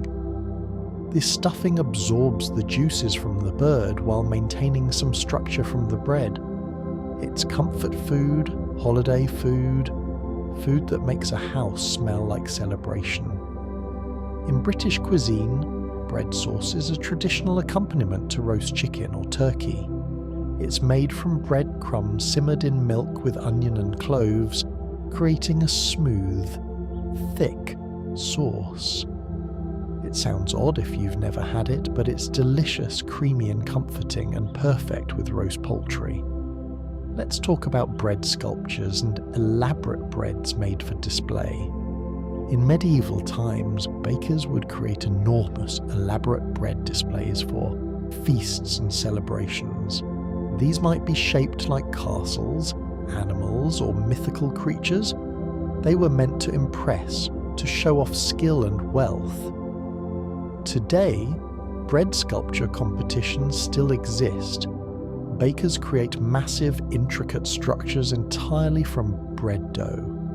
These sculptures can be several feet tall, incredibly detailed, demonstrating absolute mastery of the material. They're art, but art made from something edible, something humble, something that connects to the most basic human needs. Wedding cakes used to be made from bread, specifically from enriched sweetbread stacked high and covered with icing. The modern tiered wedding cake evolved from these bread towers. Even now, some couples choose to have wedding cakes made from stacked donuts or bread rolls, a return to those earlier traditions. In Mexico, during Day of the Dead celebrations, a special bread called pan de muerto is baked. It's shaped into rounds with bone-shaped pieces arranged on top, representing the deceased. It's flavored with orange and anisa and has a light, sweet flavor. Making and eating pan de muerto is a way of honoring ancestors, of maintaining connection with those who have died. This tradition of special breads for holidays and celebrations exists in almost every culture. The bread marks time, marks importance, separates the ordinary from the extraordinary. Making these special breads is often a family activity, with recipes and techniques passed down through generations. Let's think about the economics of bread, because bread is not just cultural and spiritual, it's also commercial. Bakeries are businesses. They need to make money. They need to price their bread so that it covers costs and provides income for the bakers while remaining affordable for customers. The price of bread is sensitive politically and economically. When bread prices rise sharply, people notice and become upset. Governments monitor bread prices. Subsidies exist in many countries to keep bread affordable. Bread is too essential to be purely subject to market forces. There's a moral dimension to bread pricing that doesn't exist for luxury goods. Large commercial bakeries can produce bread very cheaply through automation and economies of scale. Small artisan bakeries can't compete on price. They compete on quality, on uniqueness, on the story of the bread and the baker. Both have their place in the market. Both serve important functions. The rise of artisan bakeries over the past few decades represents a shift in how people think about bread. Instead of seeing bread as a commodity, as a staple to buy as cheaply as possible, many people now see it as something worth paying more for. Something where quality matters, where craftsmanship adds value. This shift has been positive for bakers who care deeply about their craft. They can make a living doing something they love, creating products they're proud of. It's also been positive for customers who have access to better bread, more interesting bread. Bread that connects them to tradition and quality. Let's talk about gluten-free bread, because this is now a significant part of the bread world. For people with celiac disease, eating gluten causes serious health problems. For others, avoiding gluten is a choice, whether for perceived health benefits or digestive comfort. Making bread without gluten is challenging because gluten is what gives bread its structure. Gluten-free breads use combinations of alternative flours like rice flour, tapioca starch, almond flour, and various binders like xanthan gum or psyllium husk to try to replicate the texture of wheat bread. Early gluten-free breads were often disappointing, dense and crumbly, with an unpleasant aftertaste. But the technology has improved dramatically. Modern gluten-free breads, especially from good bakeries or made with quality recipes at home, can be surprisingly good. They're different from wheat bread, yes, but that doesn't mean they're inferior. The gluten-free market has expanded options for everyone. Ancient grains like quinoa, amaranth and teff are now more widely available. Different types of rice flour, from white to brown to sweet rice flour, offer various properties. Nut flours bring richness and protein. The palette of available ingredients has expanded, and creative bakers are finding new combinations and techniques. Some traditional breads are naturally gluten-free. Corn tortillas contain no wheat. Soca, a flatbread from southern France made from chickpea flour, is naturally gluten-free. Injera is traditionally made from teff, which contains no gluten. These breads show that gluten-free bread isn't new or modern, it's just bread made from different grains. Let's think about bread boxes again, but this time about the bread boxes of memory, the way bread connects us to the past. The bread your grandmother made, the bread from the bakery you passed on the way to school, the bread served at your wedding, the bread you ate on a particular trip or vacation. These breads are markers of time, carriers of memory. Smell is strongly linked to memory in the human brain. The smell of a particular bread can transport you instantly to a different time and place. You're suddenly 5 years old again, in your grandmother's kitchen, watching her pull a loaf from the oven, or you're 20 years old in a foreign city trying your first baguette. These memories, triggered by bread, are powerful and precious. Food memories in general are powerful, but bread memories might be especially so because bread is so fundamental, so woven into daily life. We encounter bread often, so we have many opportunities to form memories associated with it. And because bread is comforting, many bread memories are happy ones, safe ones, memories of being cared for and fed. Some people recreate breads from their childhood, searching for recipes, trying to capture those remembered flavors and textures. Sometimes they succeed, and it's a moment of pure joy, of connection across time. Sometimes the bread doesn't quite match the memory, but that's okay too. The process of trying, of honoring the memory, has value in itself. Let's talk about bread in literature and art, because bread has inspired creative works for centuries. Still life paintings often feature bread, using it to represent abundance, sustenance, the passage of time. The Dutch masters painted bread with such skill that you can almost feel the texture, almost smell the yeast. In literature, bread appears constantly. Characters break bread together at crucial moments. Bread represents poverty when it's scarce, security when it's abundant. Bread is used metaphorically to represent what we need to survive, not just physically, but emotionally and spiritually. The Brothers Grimm fairy tale, Hansel and Gretel, features a house made of bread and cake. This image of edible architecture, of a house you could eat, captured imaginations and has endured.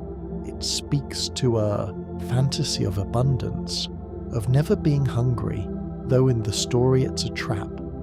Even this shows bread's power, that a dangerous trap would be made of bread to lure children. In religious art, bread appears in depictions of the Last Supper, in paintings of saints and monks, in illuminated manuscripts. The bread is painted carefully, reverently, showing its importance not just as food, but as symbol. Modern food photography has elevated bread to art. Close-ups of bread's interior crumb structure, the way light catches flour dust on a dark crust, the steam rising from a just-cut loaf. These images are beautiful and also make you hungry, appealing to both aesthetic and visceral responses. Let's think about the future of bread. Will we still be baking bread in 100 years? In 500 years? It seems likely, almost certain. Bread is too fundamental to disappear, too embedded in human culture and practice. The forms might change, the techniques might evolve, but bread in some form will continue. Already we see interesting developments. Breads made with cricket flour for extra protein. Breads made with spent grain from breweries, reducing waste. Breads made with novel grains being developed for climate resilience.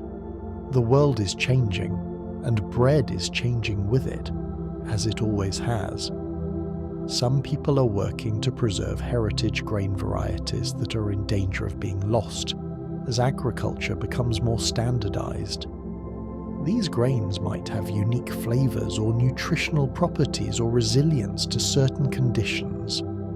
Preserving them is preserving options, preserving diversity, preserving connection to the past. Others are innovating, developing new techniques and combinations, using sourdough starters in unexpected ways, creating hybrid breads that combine traditions from different cultures. There's room for both preservation and innovation, for honoring tradition while also exploring new possibilities.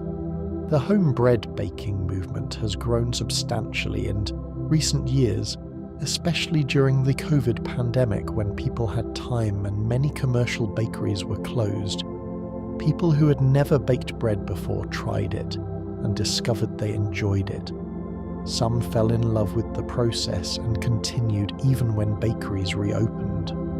This trend has created a new generation of home bakers, keeping bread knowledge and skill alive. Social media has played a role in this renaissance. People share photos of their loaves, trade tips and recipes, encourage each other.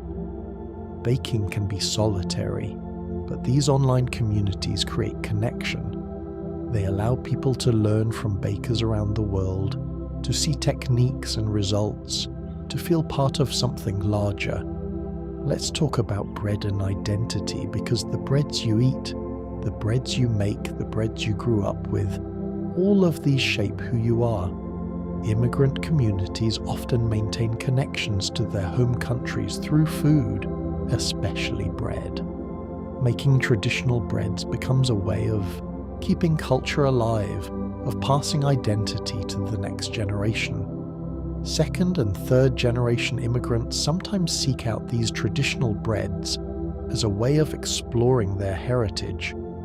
They learn to make their grandmother's bread, reconnect with recipes and techniques, find their way back to roots that might have been partially lost. Bread becomes a bridge across generations and distances. At the same time, new bread traditions emerge as cultures blend. Fusion breads that combine techniques or flavors from different traditions. These breads represent new identities, new mixtures, the reality of modern multicultural society. They're not replacing traditional breads, they're adding to the repertoire, expanding what's possible. The bread you serve says something about who you are and what you value. Serving homemade bread says you care enough to invest time and effort. Serving artisan bread from a good bakery says you appreciate quality. Serving simple store-bought bread says you're practical, focused on function over form. None of these are wrong, they're just different expressions of different values and priorities. Let's think about bread and seasons, because bread can and should change with the seasons. In summer, lighter breads feel appropriate. Focaccia with fresh tomatoes and basil. Flatbreads hot off the grill. In winter, hearty dense rye breads, rich brioche, substantial loaves that provide warmth and calories against the cold. Some breads are specifically seasonal. Hot cross buns for Easter, stollen for Christmas. Challah is eaten year-round in Jewish households, but special braided versions are made for holidays. These seasonal breads create rhythm, give structure to the year, mark time in delicious, nourishing ways. The ingredients in bread can reflect seasons. In autumn, breads might include pumpkin or cranberries. In spring, herbs are fresh and plentiful. This connection between bread and season, between bread and what's currently growing and available, creates a relationship with the earth and its cycles. Before industrial food systems, this seasonal variation was necessity, not choice. You used what you had, what was currently available. Now we can get most ingredients year-round, but there's something valuable about maintaining that connection to seasons, about eating in rhythm with natural cycles. Let's talk about bread and health, because this is something many people think about. Bread has been demonized in recent years by some diet trends, blamed for weight gain and various health problems. This has caused some people to avoid bread entirely, to see it as unhealthy. The reality is more nuanced. Highly processed white bread with lots of added sugar isn't particularly nutritious. But whole grain breads, sourdough breads, breads made with quality ingredients and traditional techniques can absolutely be part of a healthy diet. They provide carbohydrates for energy, fiber for digestive health, and in whole grain versions, vitamins and minerals. The problem isn't bread itself, it's how much we eat and what we eat it with and what else we're eating overall. Bread as part of a varied diet that includes vegetables, fruits, proteins and fats is fine, even beneficial. Bread as the only thing you eat, or bread eaten in excessive quantities less so. But this is true of any food. Different breads have different nutritional profiles. Whole wheat bread has more fibre and nutrients than white bread. Sourdough may be easier to digest. Rye bread has a lower glycemic index than wheat bread. These differences matter for some people, especially those managing specific health conditions. But for most people, the best bread is the bread you enjoy and will actually eat. The joy of eating, the pleasure of food, these have health value too. Eating should not be purely mechanical, purely about nutrition. It should also be about satisfaction, about pleasure, about culture and connection. Bread provides all of these things. Depriving yourself of bread in pursuit of some theoretical perfect diet might not actually make you healthier if it makes you miserable. Let's think about bread and travel, because bread can be a guide to experiencing new places. When you travel, trying local breads is a way of understanding the culture, the agriculture, the history of where you are. The bread tells you what grains grow well there, what the baking traditions are, how people eat. In Germany, exploring the bread culture could take weeks. Every region has its own breads.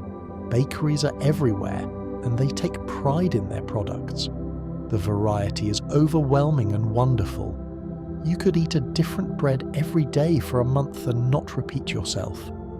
In India, the bread traditions vary dramatically by region. Naan in the north, dosa in the south, paratha, roti, puri. Each region and each community has its own breads, its own techniques, its own flavors. Exploring Indian bread is a journey through an incredibly diverse food culture. Even in countries you might not associate with bread culture, bread exists and tells interesting stories. In Japan, white bread called shokupan is incredibly soft and slightly sweet, reflecting Japanese preferences. Melon pan, a sweet bread with a cookie crust, is found in bakeries and convenience stores everywhere. Japan has adapted bread to Japanese tastes, while also maintaining some European bread traditions. Bringing bread traditions home from travels is a way of extending the experience. You learn to make a bread you loved in another country, and every time you make it, you're transported back. The bread becomes a link between your everyday life and that special time and place. Let's talk about the weight of bread again, but this time metaphorically. The phrase bread and water represents the minimum for survival, the most basic sustenance. To be on bread and water is to be deprived, punished, reduced to basics. This phrase shows how fundamental bread is, that it represents survival itself. The phrase breadwinner carries the weight of responsibility. The breadwinner is the person who provides for the family, who earns the money that pays for food and shelter. Bread stands in for all material needs, all security, all sustenance. To be the breadwinner is to carry that weight, to be responsible for others' survival. Breaking bread is lighter, celebratory. It means coming together, sharing a meal, creating or maintaining relationships. The bread is shared, the weight distributed. No one carries it alone. This is bread's gift, its ability to bring people together, to transform individual sustenance into communal celebration. Let's think about bread and religion more deeply. In Christianity, the Eucharist or communion is central to worship. The bread is literally or symbolically, depending on denomination, the body of Christ. This makes bread sacred, makes it more than food. To handle this bread requires respect, ritual, understanding of its significance. In Judaism, there are many laws and traditions around bread. Bread must be blessed before eating. On Passover, only unleavened bread, matzah, can be eaten, commemorating the exodus from Egypt when there was no time for bread to rise. The removal of all leavened products from the home before Passover is a major undertaking, a ritual cleansing. In Islam, bread should be handled with respect, never thrown away carelessly. If bread falls to the ground, it should be picked up and placed somewhere clean or given to animals. This respect for bread reflects respect for Allah's provision, gratitude for sustenance. These religious traditions around bread exist because bread is essential. It's not luxury, it's life itself. Treating bread with respect is treating life, treating creation, treating the divine with respect. The spiritual and the practical merge in bread. Let's think about teaching bread making to children, because this is a gift that keeps giving. Children who learn to make bread gain skills, confidence, understanding of food and process. They learn patience as they wait for dough to rise. They learn cause and effect as they see how their actions affect the outcome. They learn that good things take time. Bread making with children is messy. There will be flour everywhere. The dough might be overworked or underworked. The final loaves might be misshapen. None of this matters. What matters is the process, the learning, the time spent together. The bread will be edible regardless, and it will taste like love and time and care. Children are often proud of bread they've made themselves. They want to show it off, share it, tell everyone they made it. This pride is healthy and should be encouraged. They've created something real, something valuable, something that nourishes. That's worth celebrating. Some schools have programs where children grow wheat, harvest it, mill it into flour, and make bread from flour they produced themselves. This complete cycle from seed to bread is transformative. Children understand where food comes from, understand the work involved, understand their connection to the earth and to human history. Let's talk about bread museums, because yes, these exist. In Ulm, Germany, there's a museum dedicated entirely to bread culture, displaying historical baking equipment, documenting bread's role in human history, explaining different bread traditions from around the world. The existence of such a museum shows how significant bread is, how much there is to say about it, how worthy it is of preservation and study. Many open-air history museums feature working bakeries using traditional methods. You can watch bread being made the way it was made centuries ago in wood-fired ovens shaped by hand with simple tools. These demonstrations preserve knowledge and skill that might otherwise be lost, and they help modern people understand how much work bread used to require.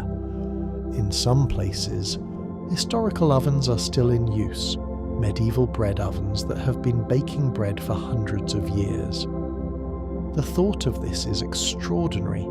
Bread baked in the same oven, using similar techniques, connecting current bakers to an unbroken chain of bakers stretching back through time. These ovens are often wood-fired, and they create a particular quality of bread that modern ovens can't quite replicate. The even, gentle heat from the refractory mass of the oven, the flavour imparted by the wood smoke. These factors create bread that's distinctive and special. Some artisan bakers have built or bought wood-fired ovens specifically to capture these qualities. They're investing in a slower, more labour-intensive method because they believe the results are worth it. This dedication to craft, This willingness to do things the hard way in pursuit of quality is something to admire. Let's think about bread and language once more, because we haven't exhausted this topic. In many languages, the word for bread is similar to the word for food in general. In Russian, "chleb" means bread, but "chleb" also represents all food, all sustenance. To have bread is to have what you need to live. Idioms involving bread appear in virtually every language. The best thing since sliced bread. To have your bread buttered on both sides. Upper crust. Breadcrumb trail. Half a loaf is better than none. Bread always falls butter side down. These sayings use bread to talk about luck, class, guidance, compromise, pessimism. Bread is flexible enough to carry all these meanings. The phrase bread and circuses, which we mentioned before, comes from the Roman poet Juvenal. It's panem et circens in Latin. The idea is that people can be kept content with just two things: food and entertainment. It's a cynical view of human nature, but it also acknowledges that bread, food, basic sustenance, is one of the two fundamental human needs.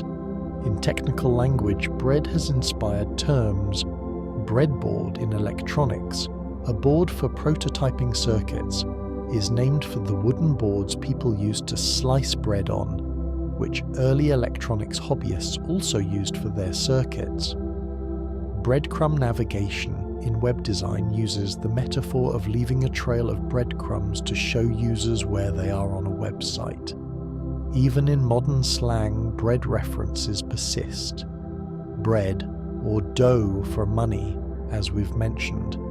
Breadstick as a slang term for a very thin person.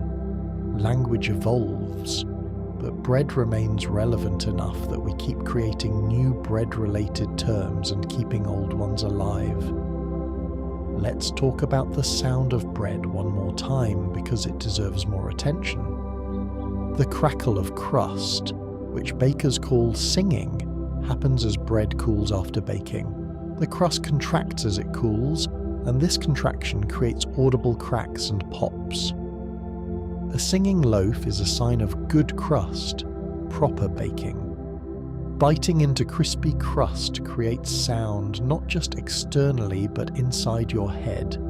The bones of your skull conduct sound, so you hear the crunch both through the air and through bone conduction. This makes eating crusty bread a multi-sensory experience, engaging more of your perception than softer foods do. The soft compression sound of slicing through pillowy white bread. The sawing sound of a bread knife cutting through a baguette. The tear of ripping a flatbread. The crumble of dried bread being ground into crumbs. All of these sounds are part of bread's presence in our lives, part of how we experience it. In some ASMR content, people record the sounds of bread making and eating, finding these sounds relaxing and satisfying. The rustle of flour being poured, the slap of dough being kneaded, the crunch of eating toast. These sounds trigger pleasant sensations for some people, showing that our relationship with bread extends beyond taste and smell to sound as well. Let's think about bread and silence too. The quiet process of dough rising, the stillness as bread bakes, the only sound being the occasional crackle from the oven. The peaceful act of eating bread slowly, mindfully, with attention. Bread doesn't always have to be about sound and activity. It can also be about quiet, contemplation, peace. In monasteries, bread is often made in silence, as part of contemplative practice. The monks work without speaking, communicating only when necessary, letting the work itself be prayer. The bread they make carries this quality, this attention, this devotion. People who eat monastery bread often report that it tastes different, special, though they can't quite say why. This might be real, a result of the care and attention in the process, or it might be psychological, the meaning we attribute affecting our perception. Probably it's both. The mind and the senses are not separate. What we believe about food affects how we taste it. Bread made with love, with attention, with reverence, tastes better because we know these things, and our knowing becomes part of our experience. Let's talk about bread disasters, because these happen and they're part of learning. Bread that doesn't rise, bread that rises too much and collapses, bread that's burned on the outside and raw inside, bread that's dense as a brick. Every baker has made these mistakes, often multiple times. These disasters are frustrating but educational. You learn what not to do. You learn to recognize problems earlier in the process. You learn that bread making requires attention to detail, that small changes in temperature or timing can have large effects. This knowledge is valuable, even though gaining it can be disappointing. Some bread disasters are salvageable. Dense bread can be sliced thin and toasted. Bread that didn't rise properly can still be eaten, just with different expectations. Burned crust can be cut away. Food waste is unfortunate, but most bread problems don't make the bread actually inedible, just different from what was intended. The resilience required to keep trying after failures is part of what makes someone a baker. You have to be willing to fail, to learn from failure, to try again. Bread doesn't forgive mistakes, but it allows you to try again, to practice, to improve. Each failure contains lessons if you're willing to learn them. Some of the best bakers have stories of spectacular failures early in their careers. Loaves that exploded in the oven, dough that spread into a puddle, bread that came out with the texture of cardboard. These stories are told with humour now, shared as encouragement to beginners. Everyone starts somewhere. Everyone struggles at first. Let's think about bread and time once more, because this relationship is so important. Bread marks time. Daily bread, the bread you eat every day. Sunday bread, special bread for the day of rest. Holiday breads for celebrations. The bread of morning is different from the bread of evening. The bread of summer is different from the bread of winter. Bread also requires time. Time to rise, time to develop flavor, time to bake, time to cool. You cannot rush these processes, not really. You can try, and sometimes you'll get away with it, but generally bread knows when it's been rushed and it shows in the final product. In our current world, where everything is instant, where we can get almost anything immediately, bread stands as a counterexample. Bread says, some things are worth waiting for, some things cannot be rushed. Slow down, be patient, trust the process. This message is valuable, maybe necessary. We need reminders to slow down, to not be in such a hurry all the time. Making bread is one way to practice this, to spend a few hours being patient, watching transformation happen at its own pace, learning that waiting can be productive and even pleasant. The time spent making bread is meditative time, contemplative time. Even when you're actively kneading or shaping, your mind can rest. The repetitive motions, the simple focus on the task, the sensory experience of flour and water and dough, all of this quiets mental chatter and brings you into the present moment. This is part of why bread making has become popular as a stress relief activity. In a world that's often chaotic and overwhelming, making bread is simple and straightforward. There are steps to follow. There are clear goals. There's a concrete result at the end. This clarity and simplicity is soothing. Let's talk about bread and generosity, because bread is one of the most common things to give to others. A loaf of homemade bread is a wonderful gift, carrying the message, "I thought of you, I spent time for you, I want to nourish you." It's a gift that will be consumed, not kept, but the gesture remains in memory. In many communities, there are traditions of making bread for new neighbours, for people who are sick, for those who are grieving. Bread is appropriate for all these occasions because bread is fundamental, necessary, comforting. Giving bread is giving care in edible form. Some people make bread specifically to give away. They bake multiple loaves each week, keeping one for themselves and giving the others to friends, neighbours, family. This act of regular generosity, of consistently feeding others, builds community and connection. It's a practice of love. Bread can also be sold, of course, and this too can be generous. Fair prices, quality products, honest work. A baker who takes pride in their work and treats customers with respect is being generous in a broader sense, contributing to their community, providing something valuable.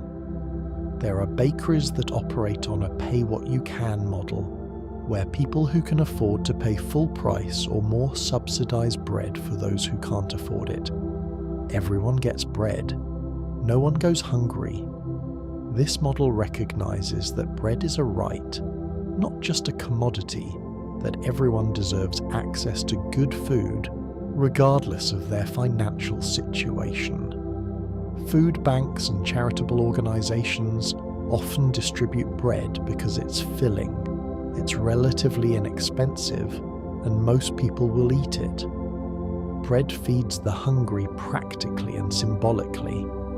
To give someone bread is to acknowledge their humanity, to say, "You deserve to be nourished, you matter."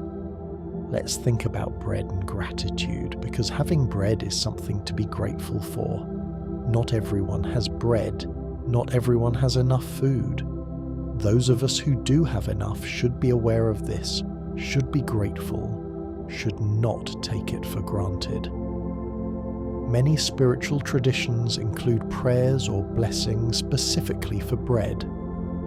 These prayers acknowledge the complex chain of events that brought the bread to the table, the sun and rain that made the wheat grow, the farmers who planted and harvested, the millers who made flour, the bakers who made bread, the people who transported it, the money that bought it.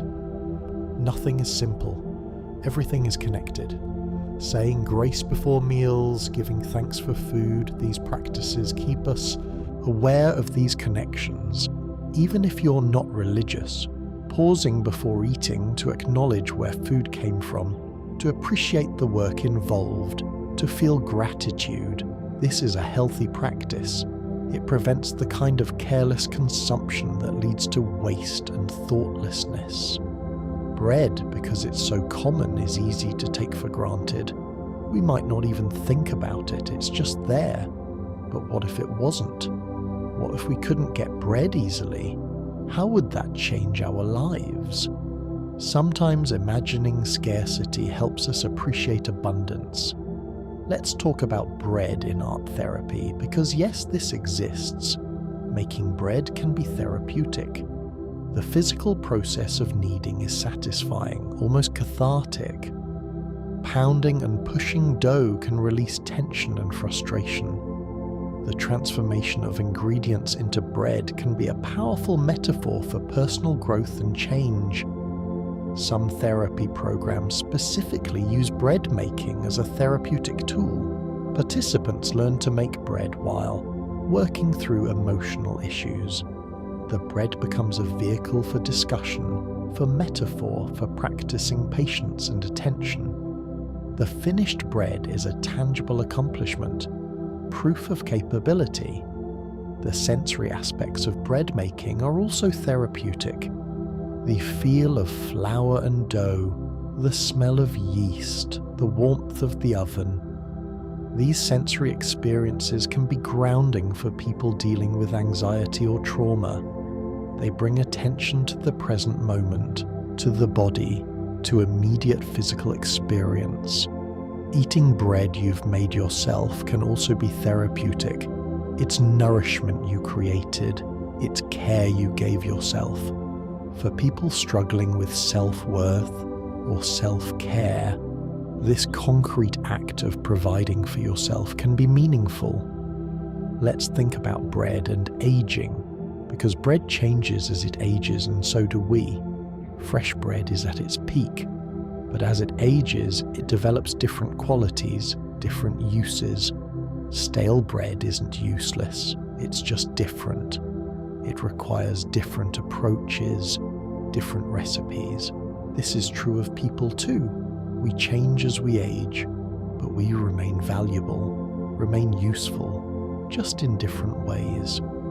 The elderly in many cultures are keepers of bread knowledge. They remember recipes that have been lost. They know techniques that aren't written down. They connect current practice to past tradition. Honoring elderly people means honoring this knowledge, learning from them while they're still able to teach. Some of the best bakers are older, have been baking for decades. Their bread carries all that experience, all those years of practice and learning. You can taste it somehow, the confidence and skill that comes only with time. But young bakers are valuable too, bringing energy and innovation and new perspectives. The ideal is when old and young work together, sharing knowledge, learning from each other, creating something that honors tradition while also moving forward. This is how bread knowledge has been preserved throughout history, through this chain of teaching and learning, older to younger, generation to generation. Each person adds their own understanding, their own innovations, but the core knowledge, the essential techniques, these remain constant. Let's talk about bread and death, because bread is part of this too. In many cultures, there are traditions of baking bread for funerals and wakes. The bread feeds mourners, provides comfort, acknowledges that life continues even in grief. Breaking bread together after a funeral is a way of processing loss communally. Some cultures place bread in graves or as offerings for the dead. This practice acknowledges that the dead, in whatever form they continue, still need nourishment, still need care. It's a way of maintaining connection, of continuing to provide for loved ones even after they're gone. The phrase, "Give us this day our daily bread" from the Lord's Prayer can be understood as acknowledging mortality. Each day we need bread. Each day we need sustenance. We are fragile, temporary, dependent. This isn't cause for despair, but for gratitude, for awareness of our dependence on sources outside ourselves. Bread rises and falls, lives and dies in a sense. The yeast grows and multiplies, then dies in the heat of the oven. But its death is what makes the bread possible. Without the yeast dying, we wouldn't have bread. This cycle of life and death is natural, necessary, part of how things work. Let's think about bread one last time, pulling together all these threads. Bread is simple and complex, ancient and modern, individual and communal, practical and symbolic, physical and spiritual. It's all of these things at once, and this multiplicity, this richness of meaning, is part of what makes bread significant. When you eat bread, you're participating in something that goes back to the very beginning of human civilization. You're doing what your ancestors did, what people around the world are doing right now, what people will continue to do far into the future. This connection across time and space is real and meaningful. Bread nourishes body and soul. It fills your stomach and satisfies hunger, but it also fills psychological needs for comfort, security, tradition, connection. It's food, yes, but it's more than food. It's home, it's love, it's care, it's community, it's all the things that make life worth living. So tomorrow, when you have your breakfast toast, or your lunchtime sandwich, or your dinner roll, take a moment to appreciate it. Think about everything that went into that bread. Think about the patience, the tradition, the care. Think about the fact that humans have been eating bread for 30,000 years, that bread has sustained us through everything, through wars and famines and plagues and migrations and celebrations and ordinary quiet days just like this one. Bread is always there. Bread is reliable. Bread is home. And now, my friend, I hope you're feeling peaceful, feeling ready for sleep. I hope these thoughts about bread have carried you gently toward rest. I hope your mind is quiet and your breathing is slow and you're ready to let go of the day. Thank you for spending this time with me, thinking about bread, celebrating this simple, profound, ancient, modern, ordinary, extraordinary thing that we call bread. Sleep well, and may your dreams be as warm and comforting as fresh bread from the oven. Good night.